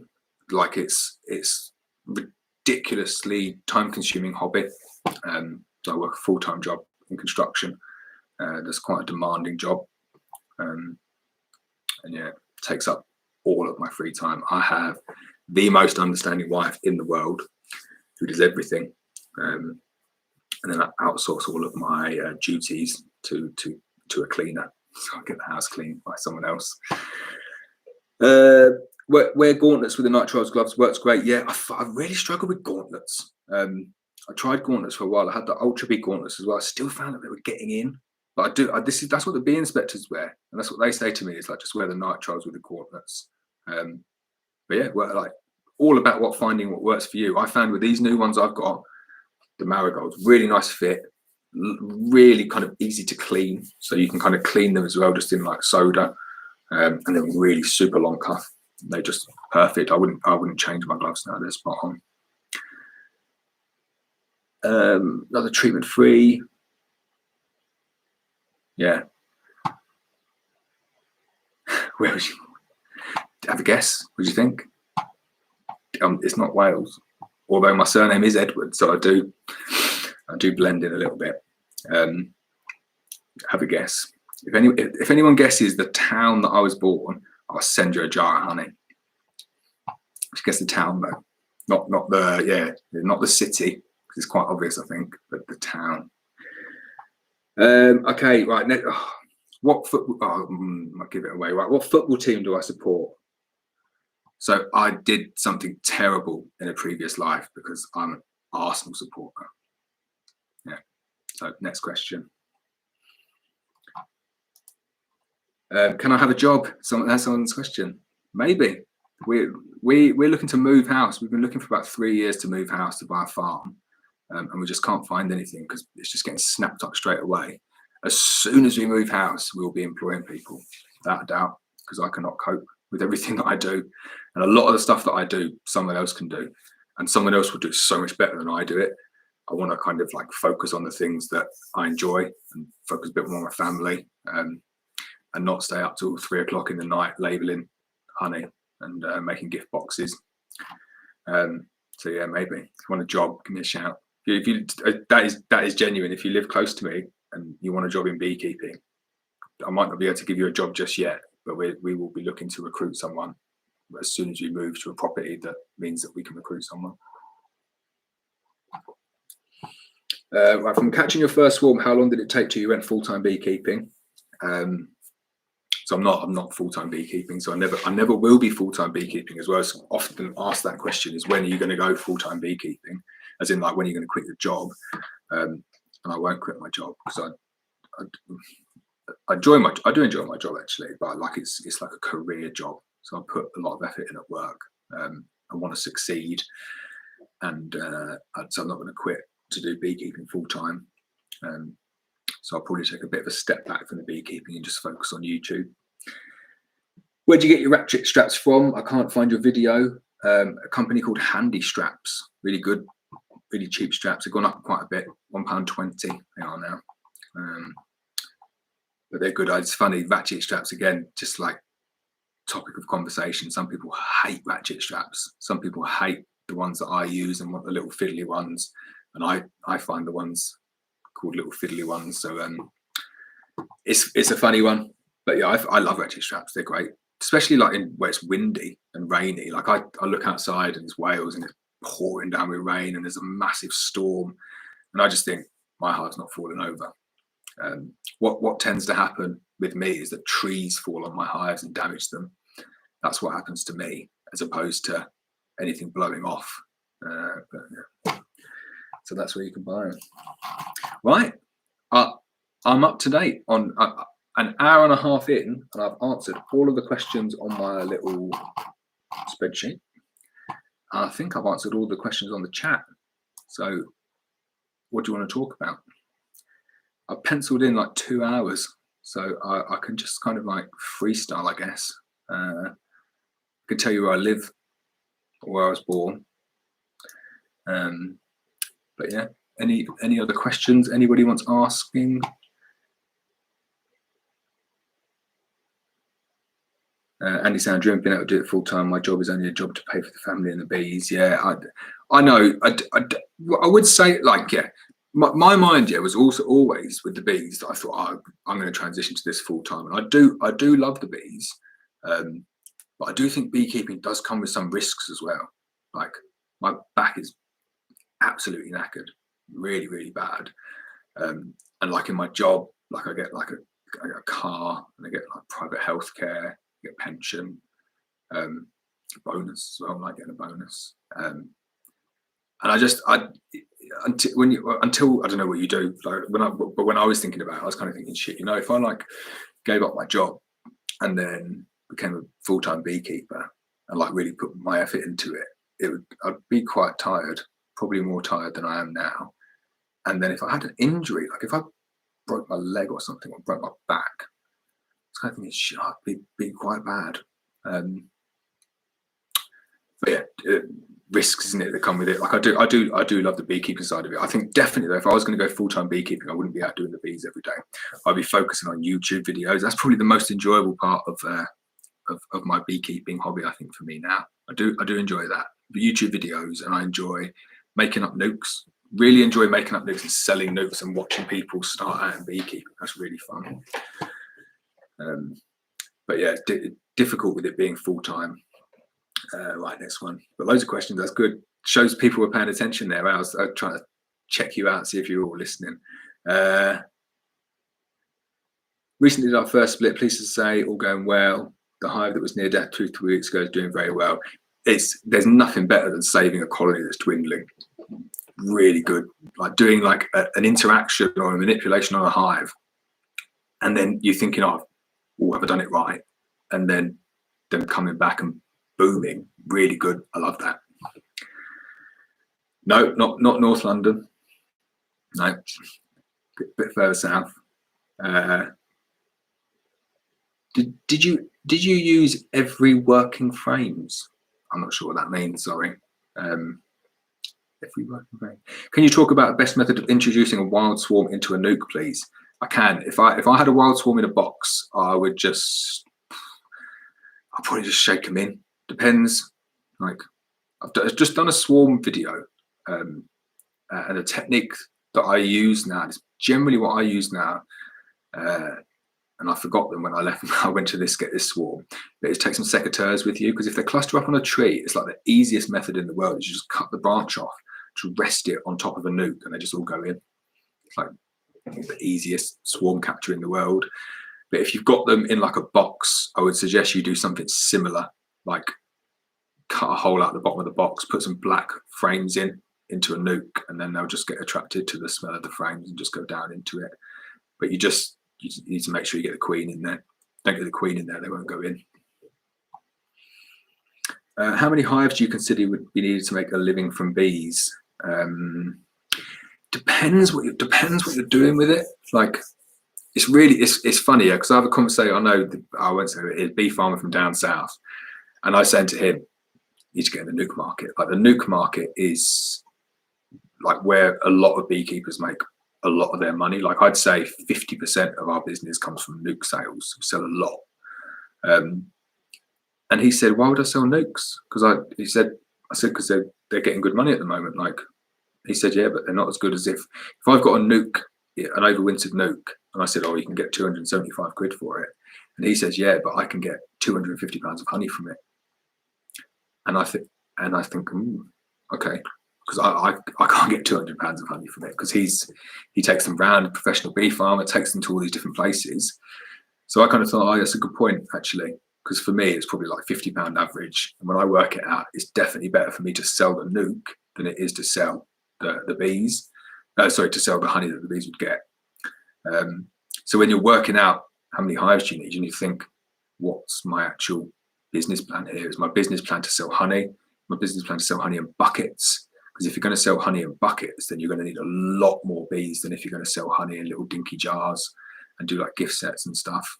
If you're going to sell nukes, you don't really need that many hives. You could probably start up a decent nuke business with like 20 or 30 hives. 20 or 30 hives, and then split them all, and did what I said there, split them all, and went into the winter with 200 nukes, sold 180 of them, and then kept 20 to build them up again to next year, to split them out to do 200 again. It's quite a lot of work, but say if you're selling 200 nukes a year, 300 quid a go, like it's pretty decent amount of money that you're going to earn. So you just need to think about what you actually want to sell, and in what format. Must you move a split 2 miles away from an apiary? A split, so splits. I'm going to get asked this a lot. I'm going to do a video about splitting bees in the same apiary, because you can do it. Definitely can do it. But yeah, 3 miles is generally the rule, to keep them getting 3 miles away. I think 2 miles will be fine. But you can definitely do it in the same apiary. So I'm going to do a video on that. I'll give it away, all of the tips now. So what you need to do is that if you split the colony, the one with the original queen in, make that the one with fewer bees in and less brood.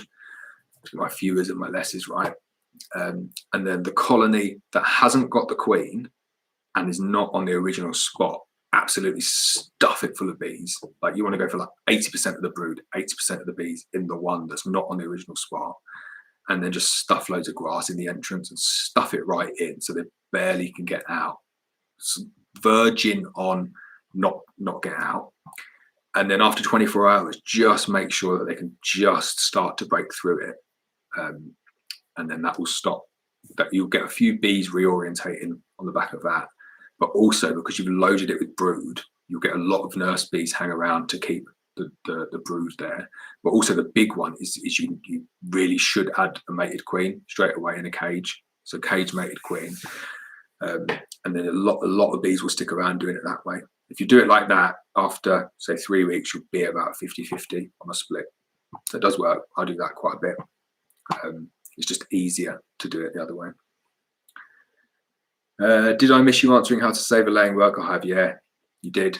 I'll give you the bite-sized bees version though, which is add a frame of eggs every single week for 5 weeks, and I hope that they draw out an emergency cell. Do wild blackberries produce significant nectar flow in June? So yeah, massive amount. So bramble is the biggest contributor to honey. Apparently, I read that the other day. It used to be clover, and now it is bramble. So that is the biggest UK crop for honey. Definitely in June. Like they're out. The flowers are out already up here. Probably nearly finished down south. Like the season starts to be moving that far. Hour and 40 minutes, and I'm still on the same cup of tea, and it's cold, but I'm quite thirsty. So, is your partner interested in bees as well, or is it just you? No, she is. She's an environmental consultant for quite a big consultancy firm, and she is like a carbon and sustainability specialist. So she is well into like the environment and stuff. But oh my god, I do not stop talking about bees. Yeah, and I'd like she laughs. I'll be honest, like I'll be like, oh, guess how many subscribers I've got now? And she's like, I don't care, just don't care. Stop telling me. So yeah, I'm like a little schoolboy. When I get a new subscriber, I'll get like, oh, I've got a video that got some views. Like I do love it. So I do appreciate you all watching it. Thank you. But yeah, she does not care about my bees. Doesn't stop me talking about it though. Work frames is bee building, and after they slid brood out, you cutting and take varroa out.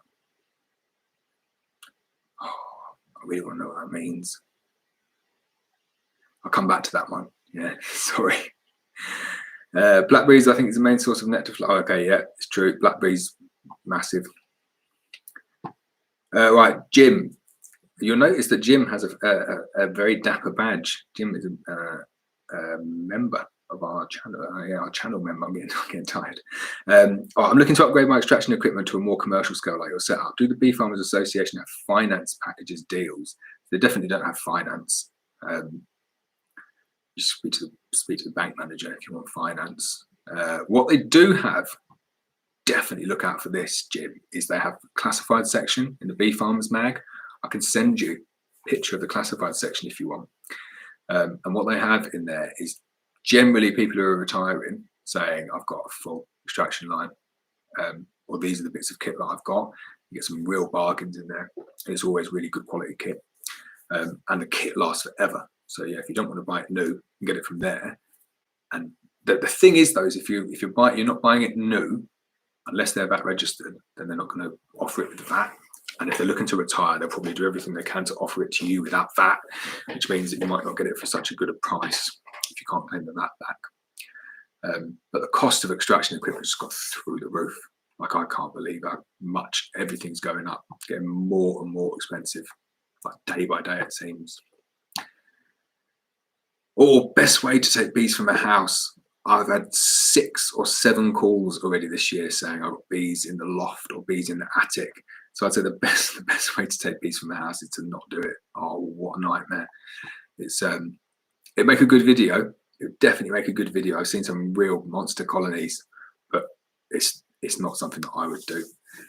So the best way to take bees from the house is get written permission from them to smash down their walls, because it's one of the most destructive things that you can do. Really, really difficult. But obviously, I don't know what the house looks like or where they are.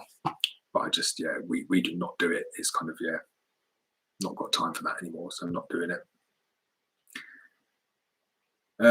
Many thanks, but again, does blackberry produce a significant flow, economically flow? Yeah, like that is where you'll get the majority of the honey from wild brambles. I don't know about like commercial in other countries if they grow blackberries on a commercial basis, but it's crazy. Birmingham, you got a Birmingham accent. I did live in Birmingham for 6 years, but no, I'm not got a Birmingham accent. Is white clover more preferable to pink clover? Yeah, so honeybees don't forage pink clover unless a bumblebee's kind of gone and bit a little hole at the bottom of it first. The tongues aren't long enough, so yeah, they go for white clover. In Hertfordshire, our brambles aren't out yet, but the farm where I work, bees planted field beans this year, and they're going absolutely mental on them. Field beans are amazing. I'm so jealous. Like I do chat with a few bee farmers down south, and they're just like, oh, well, the bees are on this, the bees are on that. And I look out to the fields out there, and I just see sheep, and I just think, great, I'd love to live somewhere where like they just planted things that was good for the bees. Like even oilseed rape, I'd be well happy if we had some oilseed rape near us. or some field beans, or some borage, or some linseed, or just anything other than grass, because grass is a bit rubbish. Keep reading. I had a horrible colony which went queenless, failed the hive tool test. So I popped a frame of eggs in from a very gentle colony for them to make a queen. So yeah, so that is fine for them to make a queen, but the problem that you got is that you're still relying on your feral drones. And obviously if you've got a colony there that's horrible anyway, you've got a lot of drones that are horrible. So they will mate like that. They might not mate, they might go off somewhere else and mate. But you are very much reliant on local drone populations. So I'd always say go back to F1 if you've got a grumpy colony. Like, I can't even get my phone up and show you this now. I've got a colony at the moment at the heather, and they are vicious. Like, they are horrible, horrible bees. And they're queenless as well at the moment because I'm requeening them.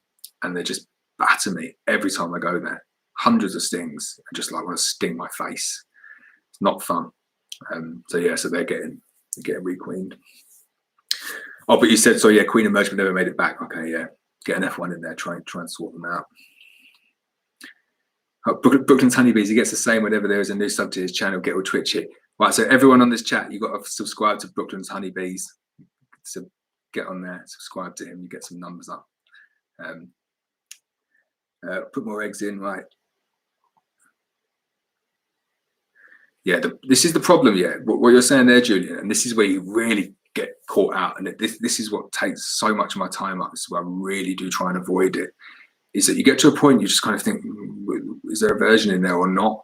And then you like start adding more frames in to try and test it and stuff. And it's just so much easier just to not doing it. Just to starting off with a mated queen. I do appreciate like it costs so much more money. But it is like, for me, it's the biggest time saver is not going down the route of letting them rear their own queens or even adding in my own ones now. I've only done that for a couple of years, but it does save a huge amount of time. And there's nothing worse than introducing a mated queen to a colony and then them killing her because there's a useless 6-week-old virgin running around in there. You just think, well, seriously, like bees, what are you doing? You've got like a duff virgin, or you've got like a nice premium mated queen. Like, protect the mated queen, don't let the little duff virgin get her way. Yeah, Adam. There will be so many failed ones this year. Like the weather now, they're coming out. You've got virgins that are either emerging now or mating or maturing now. You're in the business, or the last 3 weeks. But May was just so bad. So many people be in a position of like dwindling colonies, and they'll be getting to the point now if they've not taken action where they're going laying worker, and then it's game over. Thanks. I'm glad you enjoy watching the channel. All seed rape is an absolute nightmare. I have to blend it with layer extraction to avoid it crystallizing. Yeah, but it makes amazing soft set honey. Really, really good soft set honey. But the best thing about all seed rape, by far and away the best thing, is that if you have big prolific colonies and you go double brood on them early in the year and you use the all seed rape as like a feed to build the colonies up, and you go like crazy big, and you've got the colonies as in like the genetics to do it, you can split them all out and then you've got massive colonies to go out. So you could take 10 hives through the all seed rape in April, take them away kind of like middle of May or end of May, whenever the flow's finished, and then take them to your target area, and you've got double the colonies to go at it, and you've just fed them up on the all seed rape. But it is a nightmare. But it makes like the best creamed honey in the world. Really, really nice. Get it in like a creaming machine, and it creams up better than anything else. If you see soft set honey in the supermarkets or anywhere, it is always all seed rape. Yeah, it's the protein that gets them going, and the kind of the huge amount of nectar coming in as well just gets them. So do I sell honey on the comb? If not, why not? Would it not be easier? No, definitely not. So one, it's people don't really like it that much. Like, it's just one of those things, is that people kind of say like, oh yeah, oh, that sounds great, like when it is fresh and it's raw directly from the comb. But I think in reality people want it in a jar. We find it, we've stocked it in a couple of shops before and sell very well. And also, like, we sell loads on the website. and then trying to get actual frames to people in the post is difficult. So jars is really easy. We find jars is just so much easier and sells a lot better, and is more consistent in terms of being able to produce it. Right, I'm up to date on questions. I'm not ready to go to bed yet. I'm normally up till like 2 o'clock editing videos. I've got a couple of videos on the way. So no one's guessed where I'm from yet, and nobody's given me any suggestions for any new videos, which I thought would be pretty cool. I could tell you a bit about my Cornwall. No, not Cornwall. There is a jar of honey on offer if someone gets it right. I'll give you a clue. It's in London, and just give you like rubbish. It's like this classic, really bad clue because it gives it away, and it's like the worst claim to fame ever. It's where Stephen Lawrence was murdered. Yeah, it is pretty grim there. Not a question, but something people may find interesting. I got a call about a little swarm behind a church clock in a tower on Thursday. I go pick it up, and it's a prime, absolutely huge, very nice. Whenever I get a call about a swarm inverted commas, I always ask for pictures now, always, because 9 times out of 10 it's bumblebees.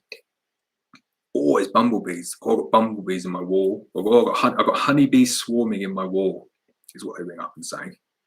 So I say, okay, I probably wouldn't go anyway because they said in their wall, so I'd rule that one out. But I always ask them to take a picture now. Take a picture, take a video, and then you can kind of rule it out. Do you keep mellifera? Yes, I think they all know that. How do you know you have laying workers? Loads of eggs in the cells. So you should just have 1 egg in each cell, and layer workers you have like 20. And yeah, that's it really. He doesn't look like a pirate, certainly not Cornwall. Right. Oh, Peter Sabat. Oh, do you know what? I was just about to say you've won the jar of honey, but then you've got a Chelsea fan as your badge, so I've deducted you 1 jar of honey for that. But, Tommy. Well, do you know what? Okay, I'm going to give Peter Sabat. You can have a jar of honey. So you drop me an email, blackmountainhoney@gmail.com with your address. You can have a jar of honey. And Tommy Donahoe, Well Hall, very nice. You can have a bonus jar of honey for getting Well Hall, because that is exactly where it was. So yeah. But how shit is that? Like, that's all. Where do you live? Oh, I live where some black guy got murdered 30 years ago. Horrible. But everyone knows it for that. So yeah.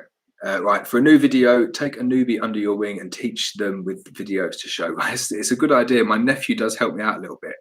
He's only 11. I got him more on the labeling stuff and doing things at the moment. But he has got a bee suit. I bought him a bee suit. But I just want to get my apiaries to a point where they're not as, because they're just, at the moment, they're not all nice. And there's some like, all of the apiaries, there are some like horrible colonies there. And the reason I keep the horrible colonies is because I don't care. Like, I've got like a BB Wear ultra suit on. They're in the middle of nowhere. And I keep them for a reason, because they're like piling the honey. So I'm going away from that at the moment, and I'm going to be requeening them. So once I requeen them all, he's going to come around and help me. And then yeah, I'll show him some stuff. He's keen. He's good. He's very keen actually. He comes to work and I pay him $5 an hour, which I think is a good rate for an 11-year-old. And he buys like guns and stuff with it. Like, sounds like gang member, but no, he's like into airsoft and like BB guns and like forest things. So he absolutely loves coming and doing a day's work, earns 50 quid, and then goes and buys a gun. I grab as much as I can, but I have to leave a lot behind. I put them immediately into a hive as there is too many for a nuke. I'll go back to them and pick them up. Oh, really? Yeah, that's good. Like, it's quite late to be getting prime swarm still, but you do get big ones this time of the year. There's nothing better than catching a big prime swarm. I absolutely love it. Yeah, it's good fun. I would definitely do more swarms if I had the time. Enfield. No, not Enfield. It's Eltham. Yeah, close. Right, what's your take on drone foundation? I'm trying to keep my other brood frame straight. Might be working. A bit early to say. I don't put drone foundation in my brood box. What are you doing? I'm trying to keep my other foundation straight. But we do use drone foundation in some supers, but we find they don't cap it quite as early as the rest of it. So it's fine in the supers. Apparently you get a little bit more of a yield because there's less wax, but I think it's negligible. I've only got it in some of my supers because there wasn't any worker brood available. So do you see any future for horizontal hives to play more of a commercial use for you personally, or no? So Matt's going to hate me for saying this because we're doing like a series of videos for Matt, but no, not commercially. Just because, like, because of what get my words out. I would have edited that out on a video. You wouldn't have seen any of that mumbling. But no, they're not big enough. They're not big enough at all. So I'm really considering for my genetics of bees, big massive colonies of bees, I'm going to take that central divider out of that long hive and I'm going to run it as a single colony hive, because I think with my bees in there, they're all swarm. They'll swarm really quickly. So I'm going to run it without the queen excluder, see how quickly they fill the whole box up. And if they get to the point where they're filling it up and then they look to swarm, I'm going to take out the central divider. But I don't think that I say Matt will be annoyed at me saying that. I don't think he'd be too mad because it's not his target market for commercial people to buy 50 of his hives and then run them commercially. It's not what he's looking to do. Turn the question on its head, if I quit beekeeping, which hive would I keep? I'd keep my long hive because it's nice, like really nice to work with, really nice to look at, really well built, and just nice hive. So that's his target demographic of people who are going to have like 1 or 2 hives, maybe 5 hives in the garden or something nice on an estate to pay a little bit more money for it. So no, I wouldn't use it commercially, but it is my favorite hive. Do really like it. How do you deal with selling nukes to newbies? So I speak to a lot of bee farmers. I've said that loads. I do speak to a lot of bee farmers, and I'd say the number one turnoff for people for not selling nukes to new beginners is they think that it's going to be like a headache for them in terms of answering questions. And I just see it the other way around. I just think, oh, I love that. I love like helping people out with their bees, and not even like helping them out, but because I think the YouTube videos, the main reason that I started the channel was because I get a lot of questions from people in terms of like answering the same question again and again. So I just point people off to the videos now, which is great. But I quite like the seeing people with their bees and seeing them getting on with them and seeing people get a crop of honey. And I know this year, like I said, 200 nukes, people are going to be sitting there now with colonies of bees that have got 3 supers on them. They're going to be thinking, oh my God, it's amazing. And I quite like that I sold them the nuke, and they're getting so much benefit out of it and so much joy out of the hobby.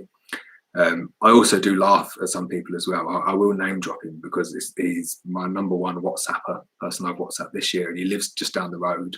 So there's a guy called Tom Beach, and he bought 2 nukes. And I think he's got 7 colonies now because they just kept on trying to swarm. Because they were so big and they just kept on going like this. So he split them and then they just did it again. So he wanted a real gentle introduction to beekeeping, and now he's got 7 colonies. And I find it hilarious. But I love watching the story of it. So it's good fun. Is the BB-Wear Ultra Suit really worth it? Is it significantly cooler than a standard suit and truly sting resistant? Right. So I just bought a new BB-Wear Ultra Suit. So I do have 2 of them now. So it was my fault. But I ordered it with extra. I got a custom suit made, and I said when they did the measurements, I just gave him like my height and stuff, and I said I want an extra 3 inches in the back because that was the one that I'd had before from like the standard one. So I had 3 inches extra in the back, but the arms weren't long enough. So they built me like I'll do it that way. Built me like an extra 3 inches on the arms, like as an amendment, like about 6 months after I got it, but out of just normal fabric. Now I got some horrible bees, and they sting that bit of fabric really, really badly, and they leave the sting pheromone on it, and then they've just been attacking it, And that's where all these things have come from, because we're going through that bit of fabric. So I know I'm going off on a tangent, sorry, Kevin. But so I've ordered another one now, just because I'm getting fed up with getting stung there. So I've got it with ultra fabric all the way down to the wrist. So it is a custom fit. So to answer your two questions, is it significantly cooler than a standard suit? Yes and no. So if you're on a hot day and there's no wind, and you're just in like shorts and t-shirt underneath it, then it's kind of just like you're in shorts and t-shirt with a little bit of something on, so a little bit cooler. If there's a breeze, it's perfect, because you get a little bit clammy and then the breeze goes right through it, like perfectly through it, and it really cools you down. But if there's no wind, you don't get a massive benefit, other than you can be shorts and t-shirt underneath. Is it truly sting resistant? 100%. So as anywhere that you've got the ultra fabric, they can't sting you. They just cannot get you. But you need to make sure you've got that special cut, so you don't just buy it off the shelf, pay the extra 20 quid and get them to do it ultra fabric all the way down, and just to put on like an inch of fabric at the bottom. And I think they'll probably transition over to that in the future, because it is a bit of not an error, but I think they do it to kind of like keep it standard, because people have different length arms. So my recommendation is, if you're thinking about that suit and it is bloody expensive, pay the extra 20 quid and get it done bespoke and get the ultra fabric all the way down. Does make a big difference. But yeah, I'd get one. I just bought another one, so that's 600 quid on suits this year. Have you ever done a video on removing old wax from frames, cleaning process and re-waxing? No, I haven't done, but I would definitely will, because I just bought a new big gas-powered wax melter from a Bellow, but like a dedicated old manky frame one. So I will be doing that this year, and I've got so many frames and so much crappy wax that is going to go through that, so I will do it, and I get a good amount of wax, I think. Do the bees change drawn drone comb back to worker comb? I've never seen that, and I've seen a lot of my colonies have got drone comb dashed around it, and I don't think they change it back, which is weird, because they change it from worker comb to drone comb. So my dog's barking in the background. I think he wants to go out. I'm a newbie beekeeper this year. Have a strong hive from a very gentle knit with F1 Buckfast Queen, and I've learnt a load from the local beekeeping association from YouTube. Cheer for the bits. No problem. I'm hoping beekeeping associations are going to come back online, because they seem to have just gone into hiding for the past 24 months, understandably, like with what's going on. But they serve such an amazing purpose, just for people to discuss bees, but more the practical side of it. So I will be very, very happy, I think, when beekeeping associations come back online, because it's just better for everyone. You can talk about bees and stuff, and go and get some hands-on experience before you commit to getting a nuke. So yeah, I think that'd be good. That's just what I had to do. I decided to break my dual long hive back to a single for the larger. Oh, that's interesting, Jackie. I've not seen people do that before, but I think it needs to be done, because I've put a nuke in there like 3 weeks ago, and it's nearly full, and it's just brood all the way. So it's 14 by 12 one, because I knew they'd be small anyway, but we have some colonies on double brood 14 by 12, and they're on like 14 or 15 frames of brood. And I don't keep bees just to keep big massive boxes of brood. I keep them to kind of give myself like a bumper honey crop. So I need the space for the honey, so that's definitely what I'm going to do with mine, I think. I'm surprised nobody asked the question about black bees. I thought I was going to cause like a beekeeping war with people asking a question about black bees, so no one answers it, I'm going to dodge the question. I am up to date with all questions, so I'm quite happy to go on and talk. As you're probably aware, I can just talk on and on and on. Not a huge amount of sense comes out, but I can talk. So more questions. If anyone wants more questions, more topics, remember you can ask questions that aren't about beekeeping if you want. Black bees, are they aggressive? No more aggressive than any other bees. I've got some black bee colonies. I call it black. With black bees, like that's the number one topic that you'll get into arguments with people about. And I don't know why people get so hyped up about it. Are Welsh black bees, when people say, oh, what's your Welsh black bees like? I say, well, they're just like mongrels. They're just like either swarms that have been caught, or like colonies that I've had that I've developed. So every year I'll take like my best black bee colonies and I'll just do some splits for them and I'll just let them mate locally. So there's nothing really special about them in the sense of, oh, they're like a magic bee from centuries ago that are being kept pure. They're just a local bee that happens to be quite dark. And that's it. Like I don't see what the big kind of massive fuss about it is, because, and I know I'm going to carry on talking now. I watch the amount of viewers probably going to drop by half because I will annoy people saying this. But I don't see what the big fuss about black bees is. If there was a pure race of bees somewhere, so like a pocket of bees that was 100% pure, and I always use the analogy of like a dog. So if there was like a pure breed Labrador somewhere, I would 100% agree. Let's save that bee and let's protect it, and let's not bring in other races of bees or other dogs. Let's not bring in Alsatians and start mixing them in, because you've got a really pure breed of bees there and you want to protect them. But that's not what we've got. We've got like the remnants of that. So I don't quite understand why they're trying to protect it. It's like they're trying to protect a 95% Labrador and a 5% Shih Tzu cross and saying, well, that's what we've got. And I might be completely wrong with it. That is just my take on it. So I don't see the benefit. But what annoys me more than anything about it is that it's not a case of, oh, look how good my bees are. They're gentle, they're resistant to disease, they produce loads of honey. It just seems to be the blackest. So he's got the blackest bee.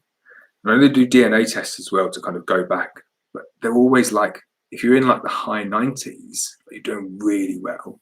But a lot of them come back as like, oh, 85% pure. I just think, what's the point? Like if there was a chance of getting it, and I'm not a genetic expert at all. Like I really don't look into this too much at all. But I understand in Ireland there is like a native bee colony. I don't even know if that's true. But I get that, and I get that if they want to protect that kind of colony of bees, fine. But it's the colour thing that gets me, because I have some Buckfast that are really dark, probably darker than some of my Welsh black bees. And I don't think people would know the difference. I'm not too caught up on the colour of the bees.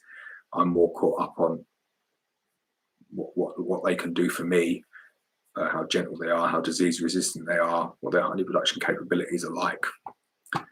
So I'm, if you want me to say which side I sit very much on the Buckfast side. That's the kind of bee that I prefer. Right. We run our association through WhatsApp and Zoom for beginners training, still running and helping beginners up here in Lancaster. Great, that's fantastic. I'm really, really happy to hear that. Up with the times as well. That's good. So black bees. About 50% of our bees are black. Okay, but this is the thing: 50% of the bees might be like dark, but they're just kind of like a mongrel still. So if you're bringing in other bees, all you're doing is just kind of adding to that mongrel mix. Whereas if 50% of bees were like a pure race of bees, obviously they wouldn't be for very long. I'm just not 100% sure of like why people are so caught up on the color of them, because the color doesn't necessarily reference back to the actual like subspecies of bee. But I'm not an expert, so I'm not gonna argue too much about that. Why can't you post Queens to Northern Ireland? So another question that would have been good is, what do you think of Brexit? Steam coming out of my ears because of Brexit. So if we post Queens to Ireland, so I took loads of orders for Queens to Ireland, just casually about my business, because we send honey to Ireland through Royal Mail.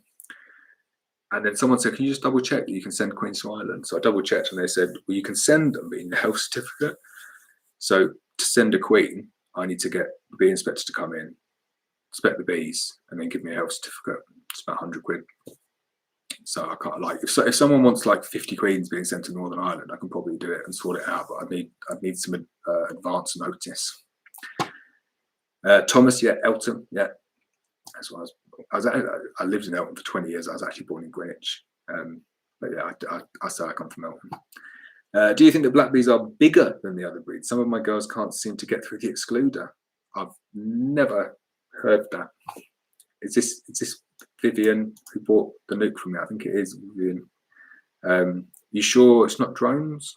I patronise you, it might be drones, but that seems very strange. Or the other thing, there was a batch of queen excluders. Remember where it's from? That were the wrong size.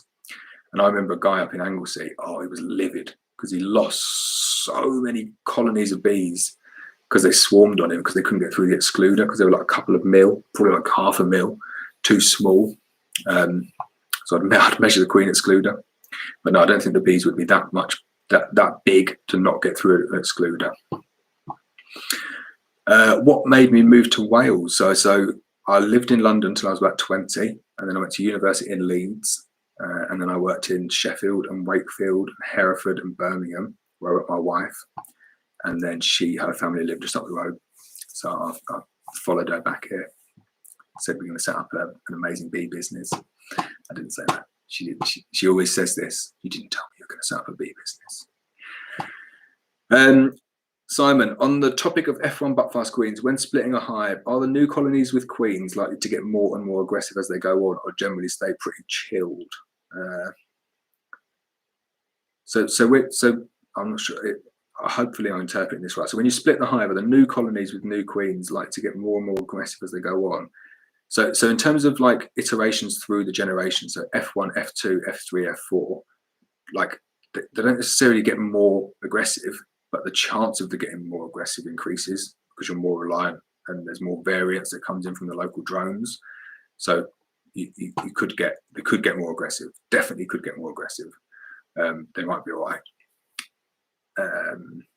But then you're likely to have, so when you're requeening a colony, you're likely to have anyway like 4 to 6 weeks where they're pretty nasty before you start to get like a real shift between the different colonies, the different bees that are coming through. So you like, I always say like you need to give it till next year. You can't really analyze a requeened colony properly until the next year, unless you do it really early in the year. So. Brooklyn's honeybee kids. If you've been here the whole time in between those two messages, I applaud you because I can't believe you've been here so long. So that's all right. No worries. Good luck with your channel. I do enjoy your channel. Some people like the black bees for even the white cappings. Yeah, so black bees give you the whitest cappings, and it's crazy. These Gilanta bees from Murray McGregor, they have the whitest cappings, and he does have like it's part of his mix apparently. So it is strange, but yeah, that is one of the big benefits of black bees. So if you're doing like kind of Ross rounds or any frame products, black bees, if you can get a good strong colony of black bees, the cappings are really nice. Not drones, some of them just get stuck between the gaps. That's really strange. I would check your queen excluder and just try a different queen excluder. I've never seen that before. Bees getting stuck in a queen excluder. Afrim, what do you think about Russian bees? I have no experience of Russian bees whatsoever. I do see on like American channels people have Russian bees, but I've never once dealt with a colony of Russian bees, so I'm sorry I can't answer that question. Chiba, you say all right, Chiba? I'm from North Wales. I was originally born in London though. Phil Weaver, thank you so much for your videos here in Indiana, USA. I can hardly wait to hear you say your opening line when David Attenborough gives up narration job. Hope they give it to you. So you missed it earlier in the stream. I did say it. But it's the number1 thing, yeah, that I get bullied about by my family and friends, like constantly. And my wife does a cracking impression of me. And I'll let you all in on a really good secret as well. I've got someone famous to do my introduction for me on one of my videos, and I've not yet edited it in. And I'll tell you who it is. It's Ainsley Harriott. How cool is that? So we were on the James Martin show like 5 weeks ago. And then we also filmed with Ainsley Harriott. So he came to our house probably, similar time that the James Martin was show on, actually. And he came in and he gave it the big one. It was so good. So you'll see it coming up in a video. I'll have to pick out a really good video to do it on because he's done such a good job of it. But yeah, I can get my partner to do the intro as well because she does it. And when she does it, she puts this voice on like this because she thinks that's how I talk. But I say that's not how I talk, but probably is similar.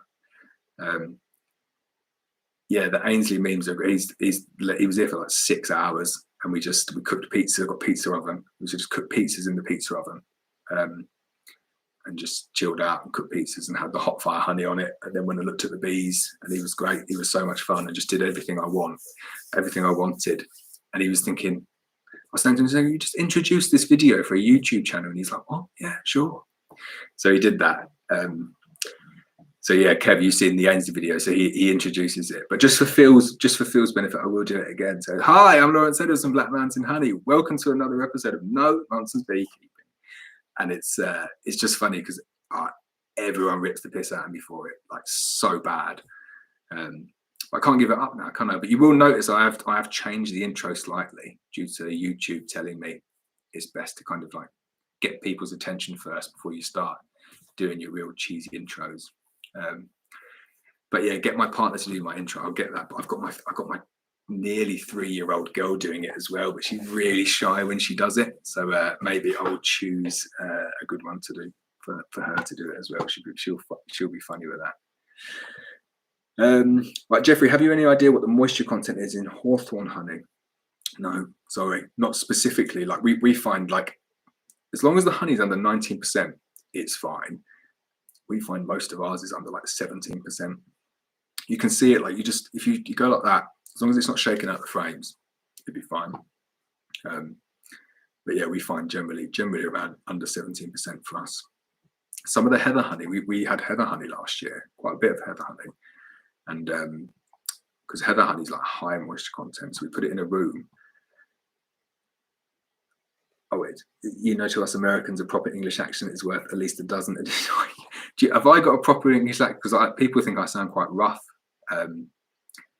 Yeah, like southerner, so I know what he's talking about.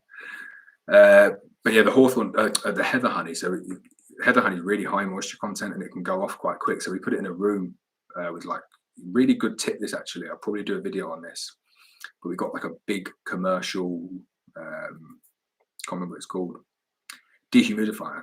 You put a big commercial dehumidifier in like a sealed room, and then you put your boxes in there with honey in, and then stack them so that airflow can go through them.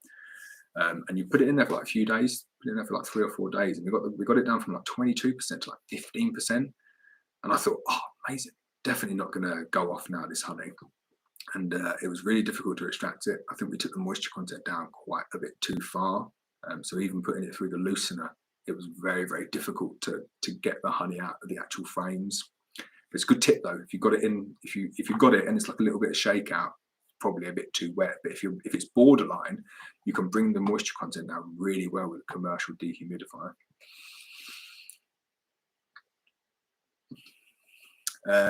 Any tips for new city beekeepers? The hive will arrive next Wednesday. I'd say the only tips for having it, I've never kept bees in the city. I kept them in Birmingham, but not like in like a city centre kind of thing. Is just try and get them out of the way of people. Like, it'd be difficult. Get them up on like a rooftop somewhere, it'd be good. But yeah, bees and cities don't mix very well unless you find a good spot for them. So yeah, just kind of have a think about where you're going to keep them. Just try and keep them out of the way as best as possible. So good night, beekeeping, gardening.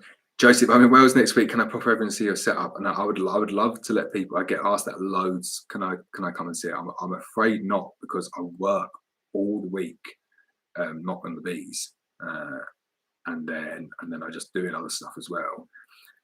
But the big one, and this is a shame, is that I keep all of my apiaries secret. Nobody knows where any of my apiaries are. And it's bad enough doing it on like YouTube or something, but if someone came and cleared out an apiary overnight, like I'd lose so much money. So I'm militant I'm afraid, on who knows where my apiaries are, which is no one. So come to my house, have a cup of tea, have a chat. But yeah, no apiaries, I'm afraid. I have a problem. I put a swarm of bees in the hive, then it turned out there was no queen bee in it, and I had a drone mother in it. What to do with the swarm? Find, it said drone mother, like a drone laying queen. So find the queen, kill the queen, add a mated queen, give them a feed if they need it. But yeah. When trying to catch a swarm, how do you use lemongrass, or how do you apply it and how much? So don't do what I used to do, which is just chuck it around the polyhive and melt the polyhive. You can just dab it on the frames. You don't need much at all. Just dab a little bit on the top of the frames. The easier way of doing it, if you're just going to do it like a bait hive, if you put it on like some cotton wool or like a little bit of cloth or something, and then just put it on the cloth and then seal it in like a plastic bag, a little baggy, seal it, and then dab a little bit on the frames, and then just pin that into the bait hive. It lasts for ages. It lasts for like a few weeks. That's what I would do. Works well like that. But the best one, just pinch some black frame from someone. If you get a bit of black frame, like people chuck out black frame because then you don't get any wax out of it. So unless they're going to melt it down, a lot of people just burn it. Loads of bee farmers burn their black frame. Just see if you can beg or borrow some from someone. That is the best way to catch swarms. But getting a bit late in the season for catching swarms now, a little bit late, because you might catch them, but they never tend to be that big. Like, still get them. I'd take swarms all year round, because I just think I'll just chuck them in a box and see if they make it through. But they get kind of smaller and smaller, and they don't build up as well later in the year. Any ideas for getting bees to move up to a super? I have one colony that didn't do much last year and not really going into the super yet this year. So it's the genetics of the bees. So your bees just won't be that prolific. So I remember posting this exact same question on a forum maybe 7 years ago, saying, my bees just won't go through the super, the queen excluder. I'm thinking, is the queen excluder the wrong size, or my bees won't go through it? And I remember just someone answering it, just saying, wrong bees. And then look at that video I did recently with the bees bubbling out. It's the genetics. Like, they will go through that super if they need to go through it. And once they get into the super, they will do the business. They will make as much honey as you want, but it's just genetics. Like if I had a colony, and I don't have any colonies like this at the moment, that we were in the middle of June and they hadn't got to the super yet, I'd kill the queen and I'd requeen them with a different queen. Because for me, like, there's no point keeping the bees and going and doing a weekly inspection on them week in, week out, for them to they might fill half a super, one super. I want them to fill 6 supers. So I just kind of constantly striving for perfection, really, with the bees, which you're never going to get. But you become quite militant, I think, when you have a few colonies and you see what some of them are capable of. So the ones that just don't make the cut, you just kill the queen. You give them another queen. And at this time of the year, like I've got a few colonies, not like that at the moment, but they're being requeened for another reason, just because the queen's getting a bit old, and they're probably like on two supers, maybe a little bit less than 2 supers, full box of bees in the brood box. And give them a queen now, give them like a good quality queen now, mated queen, and they can still turn that into towers kind of at the end of the year. It's quite amazing. Once you get a good queen in there, how quickly they turn that round. So yeah, so getting bees to move up to a super, it is the genetics. There's not really much you can do. Wouldn't suggest feeding. How old do you call an old queen? So like a couple of years. I find the big thing is very dependent on where you're foraging for your honey as well. So we will only take this year's queens to the heather. So I'm going through the heather site at the moment, requeening all of them, because the heather really takes its toll on bees. So you need to make sure that you've got the youngest possible queens in there, so they are just like firing out the bees, because otherwise they really can struggle at the heather. So we do it kind of we pretty much do it every year. And what we're going to start doing now that we sell queens is that we'll do it every year, and we'll just shift out like any of the older ones later in the year, maybe at like a reduced cost. Might do it at 2 years, I'm not sure yet. But instead of selling like the normal F1 Buckfast queens, I might just knock them out at like 20 quid each and say, oh, here's like some 2-year-old queens, or like 1-year-old queens for 30. I don't know. We'll see how it works. But I've got some queens that will go like 4 or 5 years. There's nothing.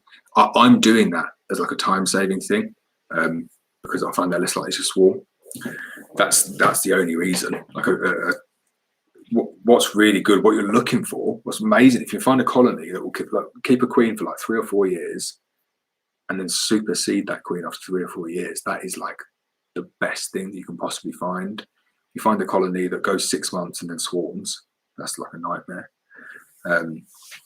So I think, yeah, an old queen, like 3 or 4 years, definitely get two years out of them.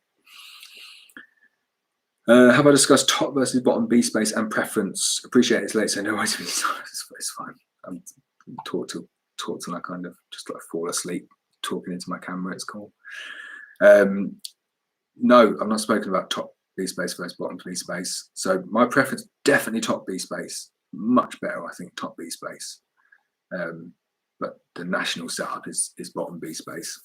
So but the bellow hives, like it's top bee space. So I think they've played a blinder with that hive. It's a really good hive, that newer bellow hive. Fixes a lot of issues from other hives, and it's top bee space. So I really like working that hive. It's very well designed. I just find with top bee space just kind of easier to use for me, in terms of like putting crown boards on. Doesn't make a huge amount of difference. The big difference with top bee space is that you can make your own accessories really easily. So if you're making a crown board, you can just have a flat sheet of plastic, flat sheet of wood, as opposed to having to rebate it all to put the space in. That's where the big savings come in with top bee space. Chris is going to bed. See you, Chris. Is a smoker an absolute must-have? So I really like my smoker. I should light it more, but because I'm just kind of going around and just, I don't light it that much. They definitely don't. They definitely sting you more if you don't have your smoker. So I'd say, yeah, for most people, it is a necessity, really. Newer bellow, difficult to avoid squidging bees. Yeah, I find that with all hives, to be honest. Like there's not any hive I have where I do an inspection and I don't kill loads of the bees. It's kind of the facts of my beekeeping is that you will kill some bees. I don't find the rebates too bad at all. Like no worse than, well, a lot better than the Swienti ones I use, because the Swienti, you've not got the rebate and you've just got a big fat wall. You look on my videos, look how many dead bees are on the Swienti, loads. But yeah, I just kind of brush them off the rebate and then put them on. I don't find I kill any more than on my other ones. Do we use any perspex quilt boards? So no, I've got some perspex quilt boards, but it's not something that I need, because I just crack the lids open in winter to have a look at them if I want to. Do it down to like -5. The bees really don't care. You go in, open them up, and it's -5 for a couple of seconds, like just to see them. It's fine. But I like perspex quilt boards, and if I was doing it for like a hobby, no, it is my hobby. But if I was doing it and just had a couple in the garden, really good thing to have. That's what I would have, because it's nice, because you show people them, and it's nice just to kind of. I think it stops a lot of unnecessary inspections. Perspex quilts or like polycarbonate crown boards, just because you can kind of see them and check up on them, so are they doing well. So I do like them. I've got some of them, but I don't use them. My setup is I use the upturned feeder as a crown board, so all of my hives have that on the whole time, and it's a massive time saver. So yeah, it's got a lot of squash. Really fed up that people don't offer petrol money when you collect their swarms. What do you do? And am I being too sensitive? So do you mean in terms of like you going to collect a swarm from someone and you want them to pay you for petrol money? Is that what it is? I'll assume that's what it is.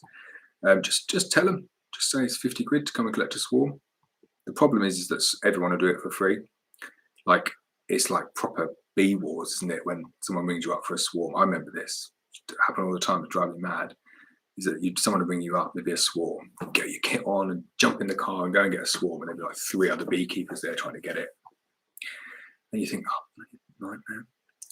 So it's one of the questions I always ask, but I don't go and collect them anymore because I just not got the time. But I do, if I do go and collect them, the question I ask is, ask for a picture because I want to check that it's honeybees, and I ask them, have they told anyone else that it's there? And then if they tick both of those questions off, it's fine. But in terms of petrol money, I wouldn't personally ask for petrol money because it's, if there's a prime swarm there, it's worth a few quid. If they sent me a picture of it and they're like, it's a big massive prime swarm, I wouldn't personally ask for petrol money. But yeah, if you got there and it was a bumblebee nest, I'd probably ask for petrol money.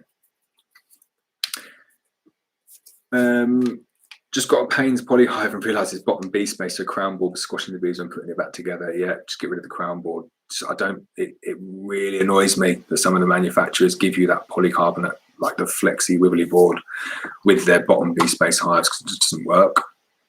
What's the point in having it? I'd say to everyone, get rid of those little boards and don't buy a crown board, buy a polyashworth feeder because it doubles up as a crown board, really good crown board.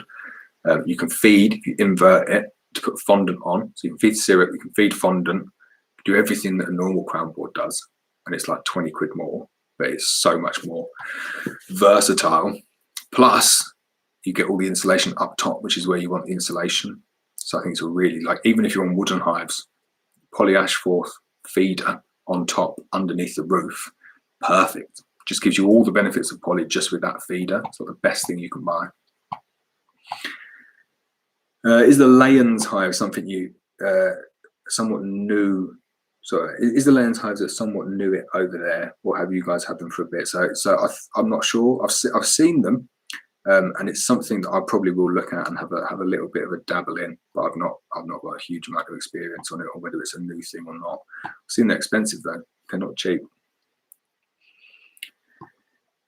Oh, no worries, Angela. Thanks for taking the time to be in it. You've been in it for the long haul as well. I'm surprised how long I've been talking, to be honest, 2.5 hours, and how many people have been here and commented. I genuinely thought I would answer the questions I had on here, and there'd be about 6 of you watching. So I do appreciate you all watching. It's great. What month do you hang your swarm traps? So I'd go from like April onwards, really. You want to get them up as early as you possibly can. But obviously the tip that you need to watch out for is if you're putting black comb in them, you need to make sure you treat it for wax moth. And unfortunately, there's no legal treatment in the UK for wax moth. So you need to regularly change it or do something with it or take it out and freeze it. Because if you put it up in April and go back in June, it'll be gone. Like they'll just obliterate it for you. But I think if you put up a bait hive, I don't know, I get some pretty good success on my bait hives. So I'd be annoyed if I put one up in April and I didn't have a swarm in it come like June. But then I put up a lot. But I tend to just put my boxes up around the apiaries now, so I don't necessarily like actually put them up as a bait hive. I just set my spare boxes up in such a way that a swarm could go into it if they wanted to and catch mega swarms that way. Really good. You've changed your Payne's poly nukes to 8 frames by cutting out the side feeder. Have you looked into this now? They produced a top feeder video. So I've got some. I do quite a lot in Payne's hives. A lot of our ones that go out are in Payne's because they're quite good to send in the post. But it really annoys me about the top feeder thing because they're kind of trying to tick all the boxes. They don't want to change the mold. They realise that the side feeder is rubbish. Like you speak to them, they know it's rubbish. That's why they built out the top feeder. But they don't want to change the mold because the mold is so expensive. So they're just saying, right, we'll just do it at the top feeder. But then if you buy the nuke and then you've got to buy a top feeder as well, it's really expensive, like costs a lot of money, whereas the other ones, they come with a top feeder. So like I really like the BS honeybees and the Bello. Like both of those are much better nukes, I think, than the Payne's ones. But the Payne's ones are fine. There's not much in it at all. I think a nuke is a nuke. The only difference is you just need to put some sticks and stuff in the Payne's one to stop the bees drowning in it. In terms of overwintering, though, I don't see any difference between the two, and they're both quite dense. So there's not. I'll use any of them. It kind of comes down to what's the cheapest for me, really, and the prices of all of them going up through the roof. So. Head Banging Zulu UK. I love this name. I don't know. You have to message me and tell me what it means. But can queen excluders damage queen's wings? Apparently so. And they say the zinc ones are the worst for it. They're like the pressed zinc ones. I've never seen a queen. I've never seen a bee. Sorry. Oh, you said damage queens, please. I'm confused now. Getting late. I've never seen a queen with damaged wings as a result of a queen excluder. I don't think I've ever seen a queen with damaged wings. I've never seen a bee with damaged wings because of a queen excluder either. But apparently, the pressed zinc ones can damage the bee's wings. I've never seen it. I like the wireframe ones. They're my favourite with a rim. But any of them would do. And I said this on a video before. If I was going to go and buy loads more queen excluders, I'd go for a plastic one. Cheap and cheerful because they're fine. Matt is planning on hacking the Payne's Polynuke 2 side feeders are far better than the site. Yeah, yeah, I'd agree with that. I would go through it, but we churn them so quickly, so I just think I'm not going to bother taking a knife to it. But I'm going to do a video on that, how to chop them out. I think that's a good idea. Are Buckfast bees the most chilled type? Not necessarily. Like Buckfast have got a name. I'm just going to jump in that rule that just like literally send a chill down my spine. Don't like I'm the most scary. It's like most scared person in the world. My wife walks into a room and bangs on something, like I nearly have a heart attack. So yeah, don't say who's standing in the corner beside the window behind me because I've literally got a sweat on. So yeah. To ban you from future chats if you start talking like that. But back to Ian, are Buckfast bees the most chilled type? So not necessarily. Buckfast, as you go through the generations, can get horrible. And I know they're not Buckfast really after they get past that few generations, one generation really. But so not necessarily. And definitely some people that sell in Buckfast queens can be a bit like gnarly, a bit aggressive. But other ones I've seen, I've got black bee colony. I went and cut it. It's a swarm the other day. This is the one swarm, and you'll see it. I did it without a veil. There's only a little swarm, but they're really, really dark and just like the most chilled out bees in the world. And I know like swarms are chilled out anyway. But I've got other colonies, really, really, really quiet. The most calm bees in the world, and they're not Buckfast. I know a guy who does a lot with cannoli bees, and he's got some incredibly gentle bees, like just don't even twig that you're near them. So Buckfast bees are chilled out, but I think other bees can be chilled out as well. It depends what you select for. Joseph, do you see a difference between different style queen excluders? So I did a video on that, good video on that. So there is a difference. I find it depends on the bee space that you're using as well.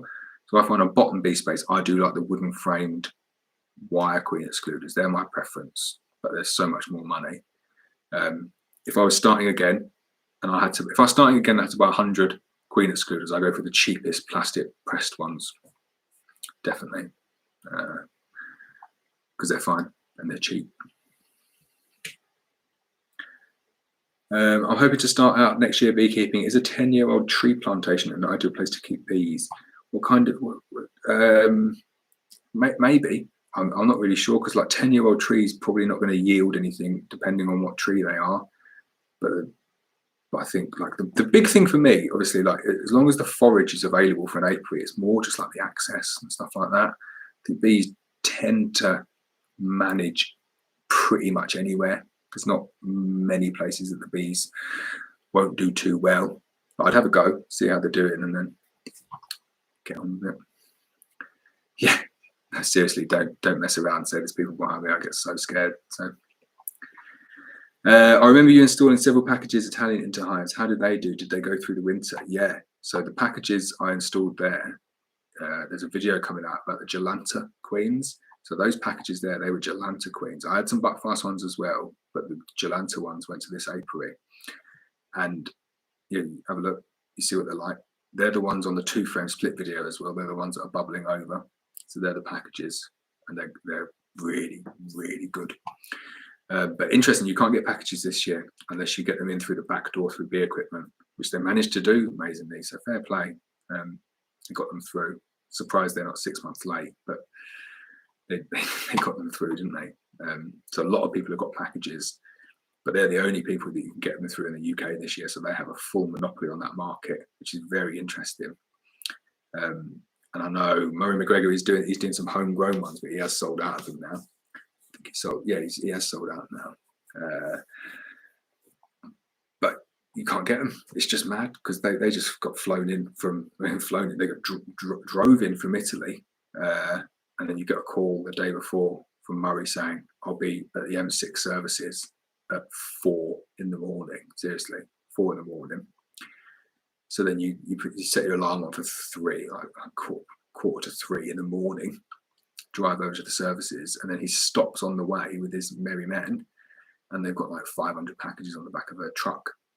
And then it's proper weird. It's like you're dreaming because it's just middle of the night. Like I like a sleep. I'm not good at getting up that early. But yeah, so you can get them this year. Any packages in the UK. Packages are great, and it's a real US thing. Packages, like everyone gets packages in the US, and they're great because they're just perfect for like dead outs. But any colony that's failed, as long as you like sterilize it all and then reframe it all, you can just stick a package in, and then they just get good to go. Great for making increase because they're so much cheaper than nukes. So yeah, packages they've done well. What's the best paint to paint your hive? So we use spray paint on the poly hives. Spray paint. Cuprinol shades is the one that most people say. I think because it's like non-toxic to bees for wood. That's good. But for poly, any masonry paint's fine. Any oil-based gloss is fine. But just do a test to make sure you're not going to melt it, because some spray paints and some oil-based glosses do melt it. But what you want is to melt just a little bit to form like a shell. But yeah, most paint will work. Just slap it on. 2 frame split being 1 frame brood, 1 frame stores. So yeah, it kind of depends. Like if you did a split now, strong colony, 1 frame of brood, 1 frame of stores, and then added drawn comb, and that's the thing that gets them going really quickly is the drawn comb, and then fed them. You'd have to split them before the end of the year because they'd be too strong to overwinter on a 6 frame nuke, definitely, because they just go wild. If you did it with foundation, then you could probably do that now, and you probably just get it about right. It takes them a while on a little colony to draw out foundation. It takes a really long time, so take good care of your drawn comb. Yeah, Santex is fine. That's what most people use, I think, for like masonry paint. There's in B&Q they do like their own brand. I can't remember what it's called. Masonry paint. They do their own brand one, and you can have it mixed. So you can have it mixed to any color that you want, which is really good. So if you're in like your garden and you don't want like ivory or grey or something, they do any color you want. So you can have like, and you can Pantone reference it as well. So you can have like a million colors, and it's nice if you want to like kind of get something nice for your garden. They do mix it. I forget what it's called. Really nice paint. I painted a few of mine with that. Right, I'm going to talk probably I think until like midnight, 12.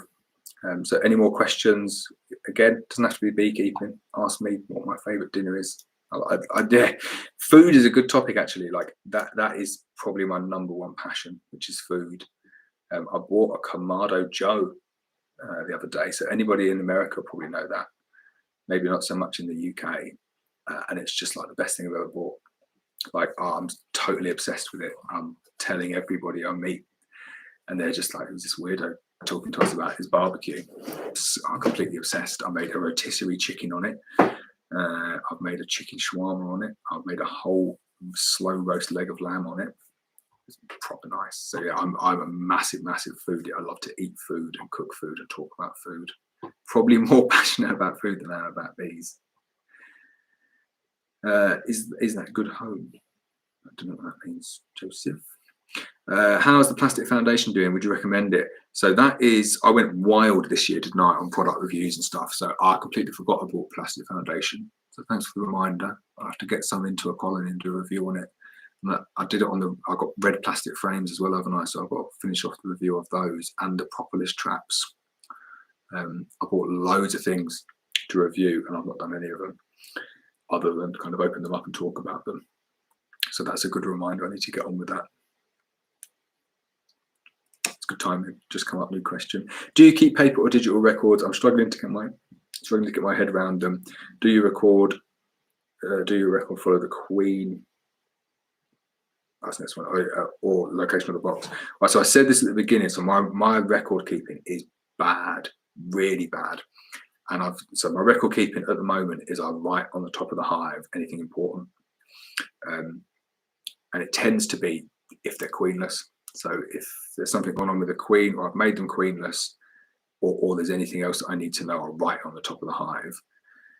So some of my roofs are just covered in like scribbles, really just like garbled nonsense a lot of the time. But if there's anything like I really need to remember, I'll just write it on the top of the hives. It's such a short-term way of doing it that I couldn't look back through anything. And it's probably the biggest area of my beekeeping that I need to improve. I should get better at that. The only bits that I do kind of like I'm good at is like kind of recording treatments and stuff, because obviously like required by law to record all the treatments, especially part of the Bee Farmers Association. So we do all of that separately, just keep it in a folder. But in terms of like day-to-day management, like checking for frames of brood and all that, I don't do any of that whatsoever. It's queen status pretty much. It's the only thing I write on the top.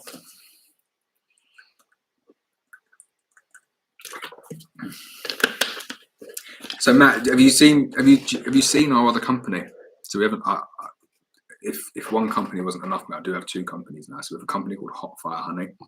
That's why Ainsley Harriott was around it filming for. So it's a habanero chili infused honey that's used to drizzle on pizzas. So I've been flirting with all of these companies trying to get my name in there. They've not been taking any notice whatsoever. So hopefully once Ainsley gives me a bit of a promotion, I get Domino's or Pizza Express on the phone, and then yeah, I can get the hi, it's Lawrence Edwards from Hot Fire Honey. Welcome to my new promotional video, but it's not going to happen, is it? I've been trying to plug it for ages, that one, but it is nice. Hot Fire Honey is it's nice, like big thing in America. So it's just like a chili infused honey. You drizzle it over pizza or you drizzle it over meats. There's a guy out there, it's called Mike's Hot Honey, and he's like a multi-millionaire. It's just on the back of like infusing honey with chili peppers. So I've stolen his idea, tried to do it in the UK, and it's not really taken off. But it's nice. It's like, imagine you've got like a chili oil for a pizza, and you have it, but it's without like the oiliness of it. It goes really, really well. Yeah, get on Dragon's Den. I tried to apply. They don't take applications for it. I'd love to go on Dragon's Den. Maybe give me an excuse to give up work if I got on Dragon's Den. It is nice though. It's a nice source. I'd love to go on Dragon's Den. Give it the big one. Go in the lift. Get all nervous. My favourite recipe, which includes honey. So this is the worst recipe in the world. But my favourite way of eating honey is I just have it with yogurt, just like Greek yogurt, drizzle of honey on it. I'll give you a business idea. So, what is your favourite recipe which includes honey? This is a business idea that I was going to do this year, before I realised that I've already got two companies and a job, so I didn't do it, and I'm not going to do it because the overlap doesn't really work. But it's something they do in France. So what they do in France, they get toasted hazelnuts and then they blitz them with honey. So it's like 50% toasted hazelnuts, 50% honey, and it's blitzed, and then you have it like on toast. So it's like posh Nutella, but without the chocolate. And oh my God, it's the nicest thing in the world. So I tried it with loads of different honeys, and the best honey, so we call it Beretta in our house, and I know Beretta's something else. The reason we call it Beretta is because of borage honey. So it's 50% borage honey, 50% toasted hazelnuts, blitzed to a paste, and then just have that on your toast. And it will change your life. It honestly will. It is delicious. I just sit there eating it with a spoon. Good night, Afrin.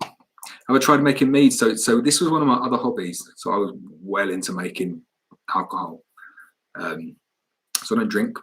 So last time I had a drink was about 6 years ago. And not because like I consciously made an effort to not drink. But I never really massive drinker. We used to make loads of alcohol, loads of cider. I had a 100-litre apple press. We used to go around scumping in Birmingham, come back with like car full of apples and then make loads of cider. And I started making cider. So if you probably know what it is. So it's like apple juice fermented into a cider mixed with honey, like rocket fuel. It was nice. I did loads of stuff like that. I did like elderflower champagne, all did parsnip wine, which was quite nice. I made loads of like disgusting things as well. Did a nettle beer, terrible. Just looking at that question now. I'll answer that question in a second, Angus.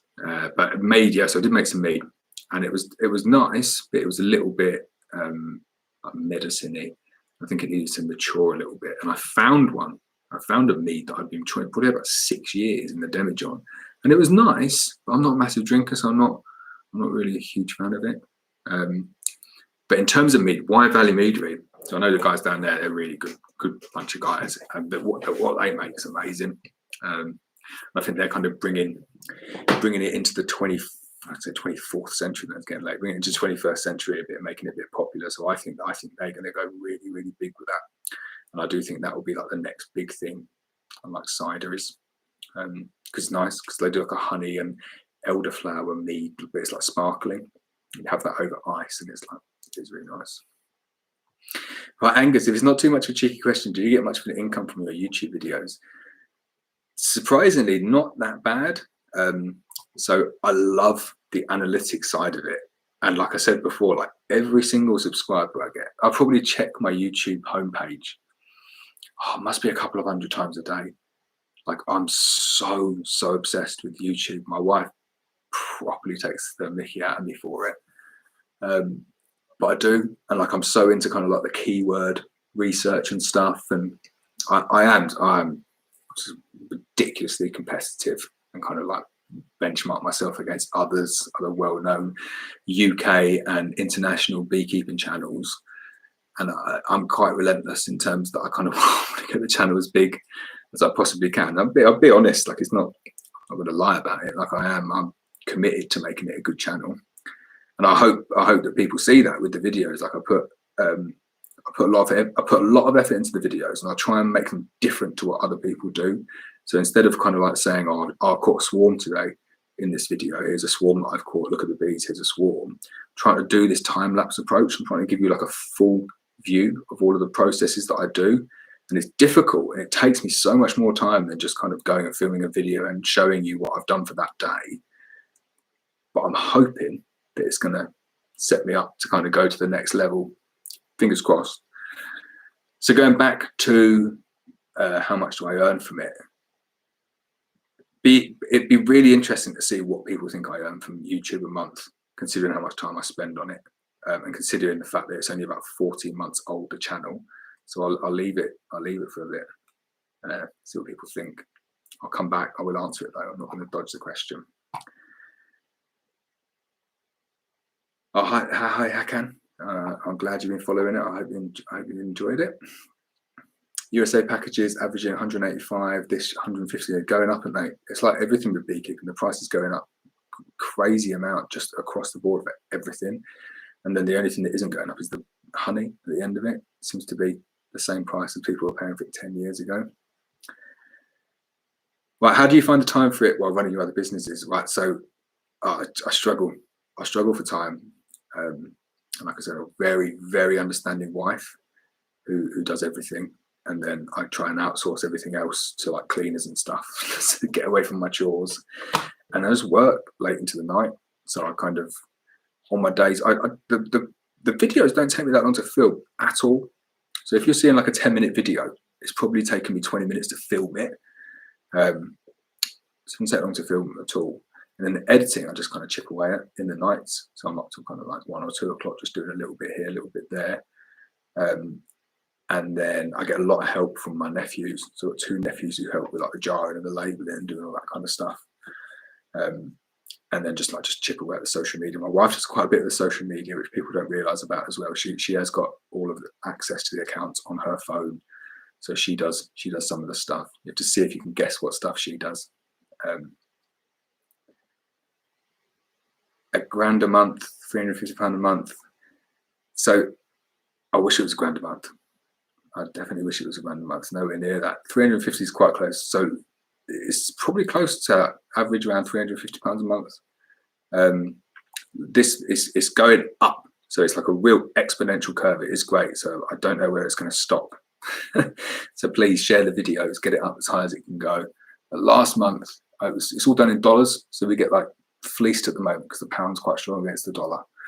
So it's like $540 last 28 days, so you get a bit more. So about $600 a month, which is like what, 450 quid? I don't know. Work it out on an hourly basis, and it's less than minimum wage, though, I'd say, in terms of the amount of videos that I put out there. But what's really interesting with the videos on YouTube is like it's the old videos.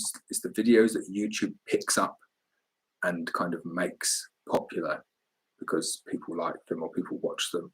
And it's all about, this is why I'm changing my approach to videos and trying to do these time-lapse ones, because I think over the long term, it's evergreen content. So it's stuff that people will always want to watch, because you've got new beekeepers who want to know how to do a 2-frame split. And then next year, you've got new beekeepers who want to know how to do a 2-frame split.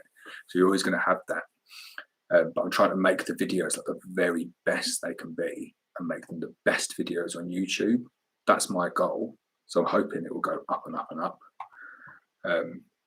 But yeah, so like last month I had 85,000 views for the month, and I think it was 25 or 26,000 of them for one video. So I think I'm pretty sure this is right. It was like 75% of all of those views was just 5 videos out of 250. So it's all about just trying to hit that viral video, which you're never really going to get on beekeeping. But yeah, I enjoy it though. I enjoy the YouTube, and I see it as like a long-term thing. And the biggest one, and I'm being so honest here, is that there's no way I'd have sold 200 nukes without YouTube. Absolutely no chance. The reason I sold so many nukes this year, and I think I'll sell them again next year as well, and the queens, is because I've got a demographic of people who want a product that I'm selling. So the targeting of that is near perfect. And you see this with all beekeepers, with all YouTubers. It's like they don't make their money from YouTube adverts. They make their money from like selling other stuff to people who kind of want to buy things from someone they built a relationship with. I build a relationship with everyone on YouTube because people watch me and I respond to their comments. So it's kind of like there's a bit of to and fro in there. And especially with the nukes as well, it's like people see what they're getting. So if there's something comes up on Facebook, which is like, a 6-frame nuke for sale, you don't know where the queen is, you don't know what the colony's like, you don't know how many frames of brood are on there. But with YouTube, you kind of get to see it, and you get to see how the colony's developed and stuff. So although I don't earn that much money from YouTube yet, it does sell other stuff. Night shift master race, get paid to watch YouTube at night or work on private things? Is that a question? I get paid to watch YouTube at night. I don't know. I edit videos at night. How many hives do I have? So I have just under 100 because I sold all of my nukes. I'm keeping it around 100. No one asked this question. I'll answer a question that no one's answered. Is what is my favorite method of artificial swarming? And it's a demo ray split by far and away. Doing a video on it at the moment. And the reason I love it is that you don't have to split your colonies into 2. So it's helping me this year keep my colony numbers static and maintain honey production. So it's a really good technique. Kebab 6597, love the name. I'm introducing a carney queen to a buckfast hive using the queen introduction cage. She has been in there with a frame of brood for a week. The brood on her frame has hatched. Is it safe to release her? It's difficult to know without saying, like, if the colony was hopelessly queenless before you introduced the queen and you put her in a cage and then the brood's hatched, like, yeah, definitely. If they were 100% hopelessly queenless before, I find if you push in introduction cages and there is a virgin in there, they kill her. They get in under the cage and they kill her, like, always. So the fact they haven't done that, they're probably happy. The other safe thing to check is if you can look in and see that the queen's back laid all of those eggs. If she's laid them up, then definitely just take the cage off, should be fine. Julian, I had an email from the National Bee Unit saying there'd been EFB within 3 kilometres of one of my apiaries. I have a couple of mini mating nukes there. Is it okay to use these in mated, is it okay to use these in mated queens in other apiaries? I think just clean them for EFB. Like just get the disinfectant on them, just get them as clean as you possibly can, properly. Like go to town, dunk them in soda, caustic soda, get them all clean. If it's wood, torch them all over.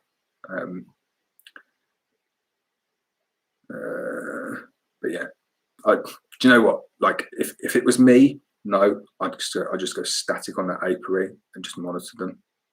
Because if you get EFB in your apiary, you know about it. I know people that's obliterated them. Does it affect you if people skip the ads monthly wise? I don't know. Apparently so, but I'm not fussed. Like if people don't want to watch adverts, it's fine. We're gonna have a mix of people, and some people are gonna want to. Some people pay to be channel members, about $5 a month, and they don't have to watch any ads because it's all advert free. It's my little plug. Channel membership's great. But no, I don't even look into that kind of side of things. I look at the overall views and I look at like how much money I make and stuff. But I'm doing it for the long haul, but I'm also doing it like it's not so much about the money for me. It's about like, the views. I want to take over the world. So Ian Stepler and Cameron Reynolds are great, but you're doing a brilliant job for UK beekeepers. Do you follow anyone particularly? Oh, thanks very much. No, not really. I don't watch too much on YouTube. I'll tell you who my favorite YouTuber is. You can guess. Yeah, I don't think you probably would get it eventually. It's Bob Binney. Yeah, Bob Binney is my favorite YouTuber because I just really like him. Like I don't know Ian Stepler or Cameron Reynolds, but I think they're both really, really fantastic beekeepers. But I like Bob Binney's style. I'll do a really good Cameron Reynolds impression though, if anyone wants to hear it. But you have to promise him not to come and look at this video, not that he'd care. It's hi, I'm Cameron Reynolds. Hi.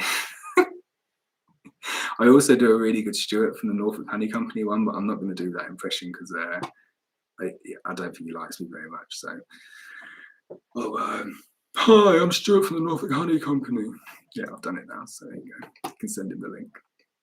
I'm sure they would take both of those and ingest it. And you telling me it's midnight, so if they weren't perfect impressions, then you know. But yeah, I don't follow anyone in particular, but I do always compare myself to how many views they're getting. I do. I'm so bad for it. Like I have a serious issue with comparisons. So when you have this on TubeBuddy, it tells you like all the different views and stuff, and you can see kind of like obviously their subscriber count versus their views. And I kind of like I go on to Cameron Reynolds one and I think, oh, he's got like 500,000 views this month and I've got 80,000 views. But I think, you know, if I wait another year and I get like, if I go on this growth, I could be like 250,000 and he might be 500,000, then he might be a bit scared. But it'll probably be on like 700,000 then. So I think you'll always be behind people like that, especially like Cameron Reynolds, because his videos are amazing. I think the US beekeepers do have a bit of an advantage though over kind of little England because we're so small. I think most of the US people can't understand what I say, so I do try and like be clear. I hope you can understand me. It's not like it's like an accent thing. So I think US sometimes struggle to understand some of the accents, but obviously like the US YouTubers, they got so many people to go at. Like if you make it big in the US, you look at like Barnyard Bees and some of those people is like 200,000 subscribers. They put a video on and like within an hour, like 50,000 people have watched it. So I do, yeah. I'd love to have that with him. The thing that I like to think though, and Cameron Reynolds has got this in his favour as well, is I'm quite young. So if I'm 35, I could be doing this for another 35 years. So I've got like 5,000 subscribers now. So if I go for another 35 years, I reckon I'll be on at least like 10,000 by then. So Jim, right, introduced mated queen for hive with chalk brooding cage. After a week, they were super aggressive to her in the cage. Left her in cage for 7 weeks to see if they'll calm down. Do you think they will? They're definitely queenless. That's kind of what I'm thinking there.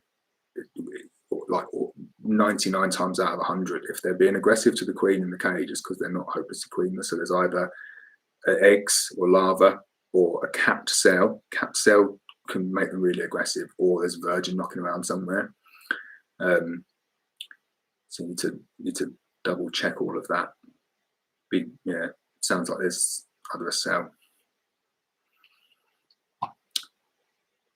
Julian, your apiary's fine. So if your apiary's fine, it's been checked out, I wouldn't worry too much about it. You get alerts all over for everything. Ainsley impression. Oh, what did he say? Because he got a video. He did like because my neighbour made some scones, and he's oh, that's a lovely delight scone. It's like something that's been passed down through the generations. Little birdie told me that. Yeah, you're a legend. Ainsley Harriet, what a legend. Oh, thanks, Jackie. You've been here a while as well. Some people are proper putting in the long shift tonight. I'm quite amazed. Oh, thanks, Brian. Cheers. Oh, well, I'll definitely do this again. Like, it's got to midnight now and there's still 60 people. I'll be really interested to see what the stats are like on this. Can I review an extractor for an 80+ hive owner? Yeah, see, I can. I'll do my best with extractors and stuff. But the problem is like you look at all those reviews I did for like hives and stuff. I'm quite happy to like buy a hive for like 100 quid, 150 quid, do a review of it. But the honey extraction side is much more difficult because they're so expensive. And like if I bought like a £3,000 extractor and used it once, I'd probably sell it for like 1,500 quid. And I don't think I'm going to make 1,500 quid on the YouTube review. So I've been speaking to Damien at Bello. So what he said is I can go up there and review all of his products, and just kind of like work my way through them. And so I might do that if we get some time, just go through. But there's what kind of one are you looking at? What kind of honey are you extracting? And what kind of frames are you thinking of?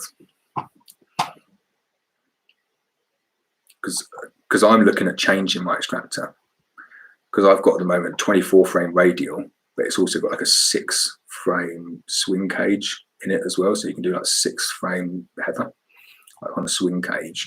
And I'm thinking of changing it all out now to do like a 24 frame swing cage on like a mix of OSR and possibly CLDS. So if you're doing heather, I would go for either a full swing cage, like a 24 frame one, so you can do like 24 shallows doubled up, or 12 national deeps on a swing cage, or go for give you products free in time for your own set. So I'd go for one of those, or go for like the Abello one that does a mix of the two, because trying to do heather tangentially is so difficult. Like, it is the most time consuming thing in the world. So definitely go for a swing cage one. Bello I've only really had much experience with the Bello ones. I know Carl Fritz did very, very good extractors as well. So take a look at some of the Carl Fritz ones. That's probably the number one bee farmer one that people use. But I think the Bello ones are great as well. But have a look. I think Bello have got a collection only deal on a big all swing cage extractor. They're really good.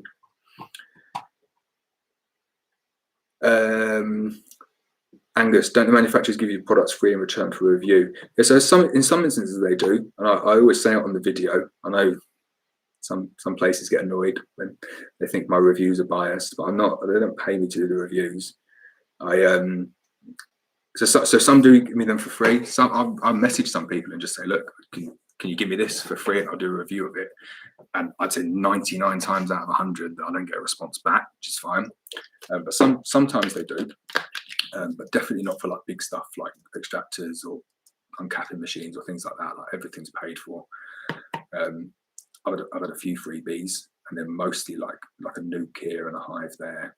I don't get too much in return. I think as the channel grows, I do think more people will approach me for that. I've had to turn down a few people for some reviews. People want me to review like garden trimmers and stuff, like Chinese ones, and I'll just say, I'm not going to recommend it unless it's something that I genuinely think is good or related to beekeeping, or give it like a bit of a critique. So have I seen Clarkson on Amazon Prime? Apparently he keeps bees. I can see you being on that and sorting him out. Yeah, I've not seen that, no, but that's a good shout. I'm trying to pimp myself out to Countryfile at the moment, so if anyone knows anyone on Countryfile, I think that'd be a good way in. But I do, like, you joke. I was properly, I wouldn't say flirting, because I wasn't flirting, but with the producer for both Ainsley and James Martin on TV, trying to convince them that they should put me on ITV1 to do like a full beekeeping series, because I think it'd be quite good. Apparently there's one in New Zealand called like Beekeeping Wars, and it's like they have like proper turf wars out there with like people's whole apiaries getting set on fire, and then people like helicoptering in new big colonies of bees onto the Manuka, middle of nowhere. And I think it'd be good. I think it'd make a really good channel over it, because like I said, I could not believe quite how cutthroat the beekeeping industry is.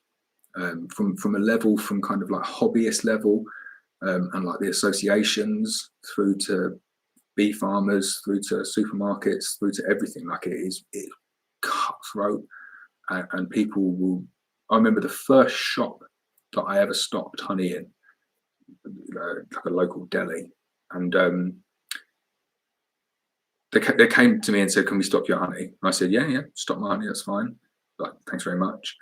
And there was someone else who was stocking honey there, and I know this guy didn't like me, and he got really angry. And he went down to the deli, and he properly had a go at the owner. "You can't sell honey to this guy. This guy feeds his bees sugar syrup and then sells it off as honey." That was the first shop I ever stocked. And you got someone straight away slandering you and just telling lies because he wasn't happy about it. There's loads of stuff like that goes on. But yeah, I'd love to be on telly. It'd be good. Bit of a goal. Kevin's off. Got to call it a night. Don't snap too late when Mrs. give you the thanks for a great session. No worries. Cheers, Kevin. Yeah, we don't sleep in the same bed. It's weird that she sleeps with my 3-year-old daughter because they've always slept together. So I'm in the spare room, which has got Sky Go. So I'll probably go to bed in a bit, and I'll probably watch some Peep Show, something like that. Can you do some cleaning vids on the extraction? Or just before I say this, I'm out of questions there, so I will just keep on answering questions if people want me to. But I'll go to bed otherwise. More than happy to carry on talking about anything. No. So can you do some more cleaning vids on the extraction equipment, please? Looks a long job. I can do. I'll do that. I didn't do it last year because I got someone to help me do it, because it was a long job. I'll do some this year on how to clean them. The one with the extractor, I run the extractor just full of water, kind of like lukewarm water, not hot. Don't put hot water in your extractor. Wrecked an extractor doing that. So cold water, and then just run it cold on a couple of cycles. You need to take it apart at the end because the bearing gets a bit of water in it, but that's definitely the easiest, quickest way of getting extractor cleaned. Most of the other stuff, I take it outside and pressure wash it. That's pretty good. Don't do it on like a high pressure on any of the bits that can break, but you can just pressure wash a lot of it. And then the final thing is, I can't remember the company called, I think it might be Viking Direct again, but they sell, I'll do a video specifically on this product because it's the product I use on everything. So it's a food grade hygiene cleaner, and it comes like a neat solution, and then you water it down and use it as a spray, and oh my god, it like burns you so bad. So you need it in the right concentrations. You don't get it on your skin, but it's properly certified food grade, so you can use it on like you can wash out like honey jars on it. We don't wash our honey jars because they come like sterile, but it's certified for that. But it's great. It is the best thing ever at getting off like propolis or wax or grime or honey. Just the best thing in the world. So I will do a video on cleaning all the stuff because it does take long, and there's probably like a few good tips for people cleaning stuff up. It's good. Right, I'm all out of questions. I'll give it a couple of it's question. Keep up the great work. Thanks for your answers. Dave's off. Thanks, Dave. Does a swing cage extractor take the wobble out of extraction? Not really. It's like it's in cages, and then it spins one way and turns them one way, and then spins the other way and flicks them the other way. So all you're doing is like a tangential extraction. So the frames are kind of like, I don't know, perpendicular, parallel, whatever way to the face of the extractor. So it fires the honey out from both sides, but it doesn't really get rid of the wobble. You can bolt an extractor down, that gets rid of the wobble, but you can break the legs by doing that. You can put them on casters, but then they'll walk across the room. I put mine on casters and took it straight off again, didn't work. The best tip for stopping wobble, and I'll tell you this tip and you'll do it and you'll be like, oh my God, it's the best tip in the world. It's a really good tip. Is don't empty the extractor until it's like needs emptying. So like just extract, and like first few frames, or like maybe the first couple of goes, you just hold it. So like wobbles like that. Let all the honey come out, but don't let it come out. And then as you build up like a base of honey at the bottom, it properly steadies it. And then all you're doing is you just let it go, let a bit out just as it's coming up to the bearing, and just let a bit out, and then close it up again, keep on extracting, and then go up to like 70 or 80% of the capacity. And that works. That's perfect. And it just doesn't move at all then, because you've got a big ballast.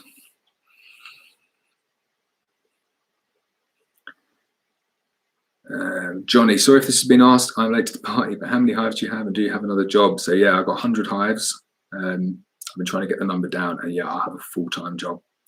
So I'm construction project manager for a construction company, and yeah, it's quite an involved job. So I fit it all into my spare time.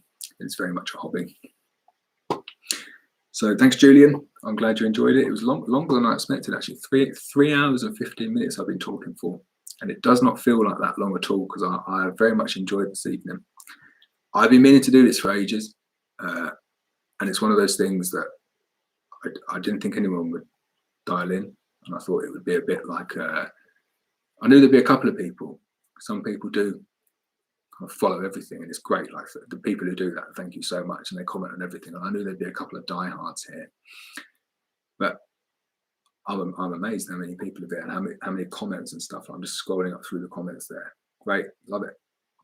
So pleased that it's been useful for you all. Much better than games. Sounds good, yeah. What I want to do, yeah, is I want to do a collaboration with some of them, and I've been messaging them all saying let's do a collaboration, because I think it would be good. And like I said, I am crazy on the numbers. And the last month we were the most popular beekeeping channel in the UK. So we overtook Stuart from Norfolk Honeybees, wherever it is. And I'd love to do collaborations with the American guys, because I think it's just something different, isn't it? Something a little bit different. I know the American people do like the accent, so I'd love to piggyback on all their subscribers basically, and get them to all follow me as well, so I can understand why they don't want to do it. But yeah, feel free to recommend, on any of their videos. I'm well up for doing collaborations with any of them. I think it'd be good fun. Oh, cheers, Peter. I've seen some emails come in, so I'm hoping you've sent me it. I will send you a jar of honey for that. I do loads of competitions on all things, and I'm mad at my word. So you got the answer, even though you're a Chelsea fan. I'll send you a jar of honey. How do I clear my bees' honey of supers? If that's not a loaded question, then I will answer it. I'll answer it anyway. But I did a video of how I clear my supers, and I posted it on a few Facebook groups. And I had to take a break from social media for a couple of weeks because I was getting so much abuse. And I think I'm over it now. I clear it with a petrol blower. And I think I'm willing to stand up to anyone to say that it doesn't harm the bees. But people didn't take it that way. People hated it. Really got an issue with me using a petrol blower on the bees. So I open up the boxes, I stand them up, I blow all the bees out. And within half an hour, they're all back in the hive, and I've taken their honey. So that's how I clear them. But you won't find a video of that because I get a lot of abuse for it. Soda crystals in warm water cleans anything and food safe. Yeah, soda crystals are really good as well. It's a bit gritty. But soda crystals are really, really good for like grimy stuff.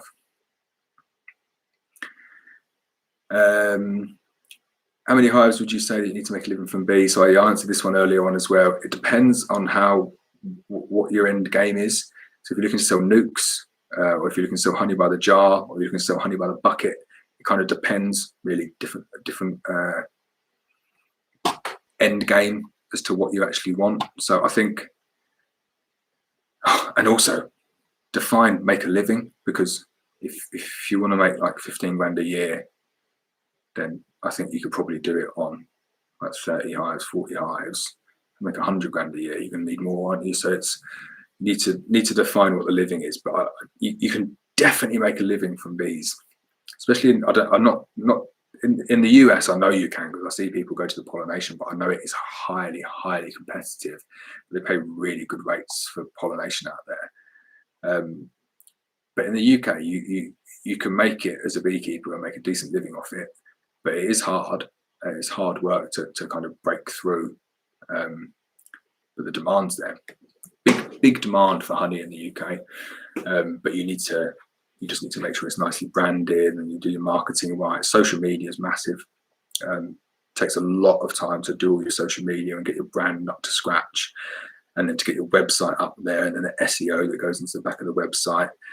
And then I think the diversity is the big thing. So as opposed to, unless you're going to be like on 500-600 colonies and just sell honey in a bucket, you need to do everything. You need to sell nukes, you need to sell queens, you need to sell honey, you need to sell gift packs, beeswax wraps, lip balms, like any little thing you can do to extract more value out of your hives. If you're actually making a living from it, you've got the time to do it, then you really need to do it. What do I think of England's chances in the Euro? See, I love this. Questions that aren't about beekeeping are good. No chance. England have gotten absolutely no chance. But what I will say today is how bad is what happened to Christian Eriksen. Like, that was seriously made me kind of like sit back and contemplate life for a little bit. So I do wish him all the best. But England's chances, no chance. England are rubbish at football. I'll be supporting them. Definitely, I'm not supporting Wales, because I'm not Welsh, I am English. But I think we'll go out like in the first round after the groups. Have you seen Vino B's barns? So I have. Is this the frame thing that he's talking about? So I know he lost all his bees, isn't he? And then he's got these new big frames. So I think it's cool, and I think it'll be a good YouTube video. Oh my god, they're massive! Like, how's he going to inspect frames that big? It'd be really interesting to see. How I will follow it a bit. Just making sure it doesn't turn off. But yeah, so I've seen them. I haven't watched it in detail, but they're huge. They're ginormous. So would I ever go full-time beekeeping? No. I will go full-time beekeeping when I retire from my job.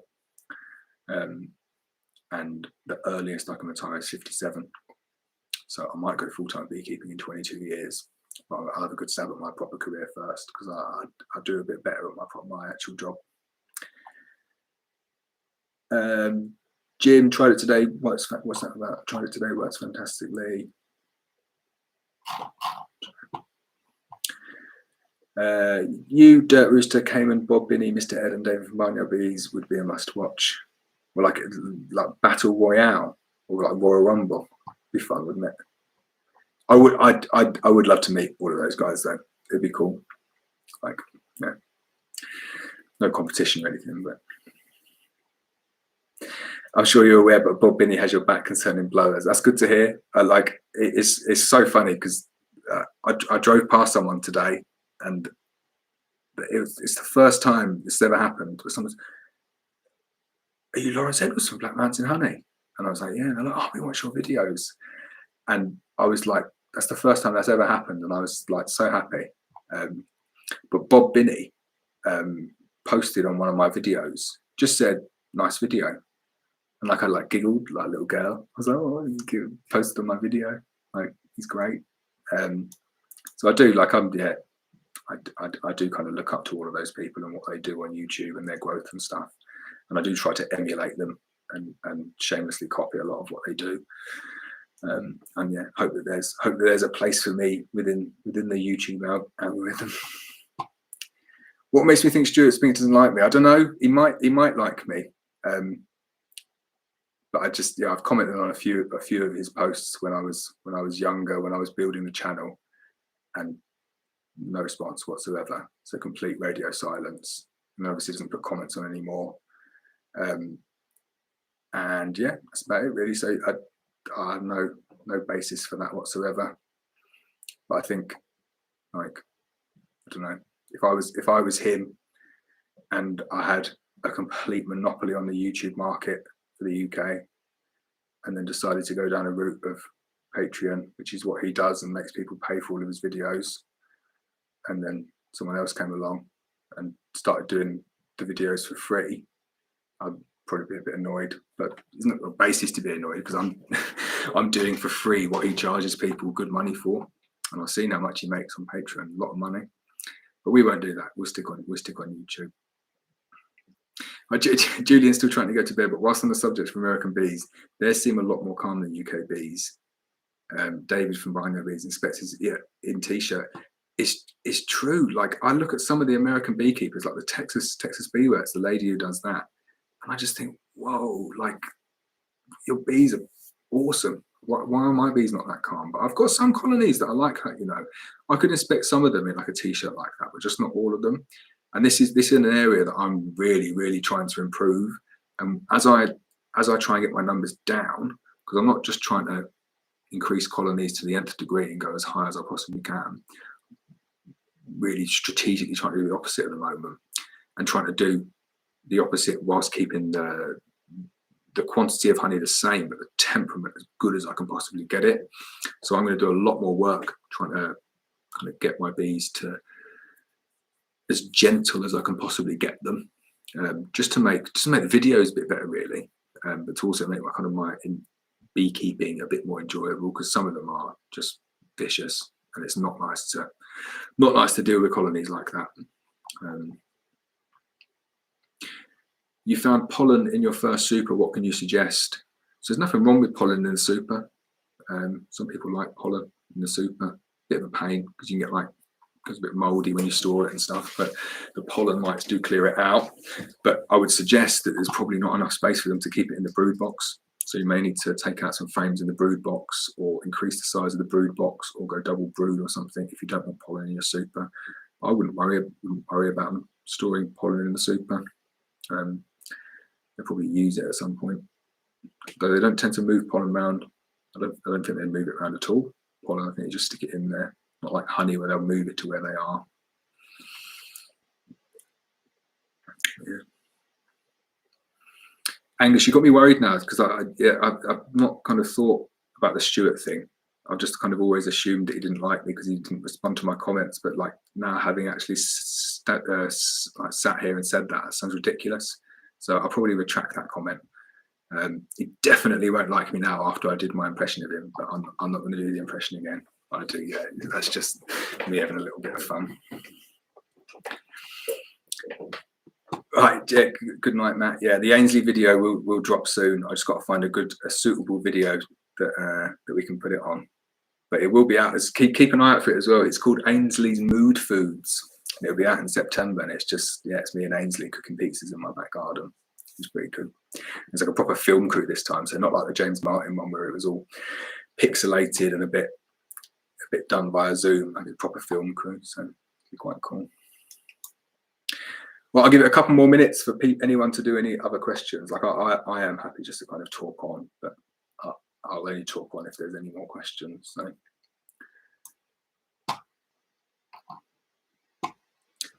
Three and a half hours. It's a pretty long stream. Well, I think that's it. I'll call it a day then. So thanks everyone for dialing into this. I really enjoyed it. Really enjoyed talking about it. I will do it again as well. I don't think it's the kind of thing that I'll do like regularly. I'm not going to do it like twice a month or something. But I'll probably do it like a couple of times a year.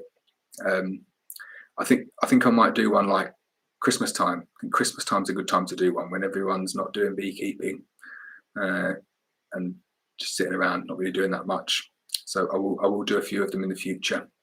But I do say thank you to everyone. Like, thanks for dialing into this stream. Thanks for contributing to my channel. Thanks for watching my videos. it's kind of down to all of you that I put so much effort into it. Because if I'd have just started doing a few videos and no one watched them, I would have given it up by now. I'm good at starting things and giving them up, but if they go well, I do stick to them. And YouTube is going very, very well for me at the moment. So I do appreciate it. I appreciate all of your comments and all of your contribution to the channel. And I've just seen that someone's come from New Zealand as well. So my granddad was from New Zealand. I was just thinking the time difference there, you probably just got up, so you're expecting me to be like vibrant, ready to go. But yeah, this is the end of the stream. So that is it, bang on 3.5 hours. So thanks everyone, I really, really do appreciate it, and I'll catch you all next time. I just to finish it off, I do bye. I'm Lawrence Edwards from Black Mountain Honey. All right, see you later.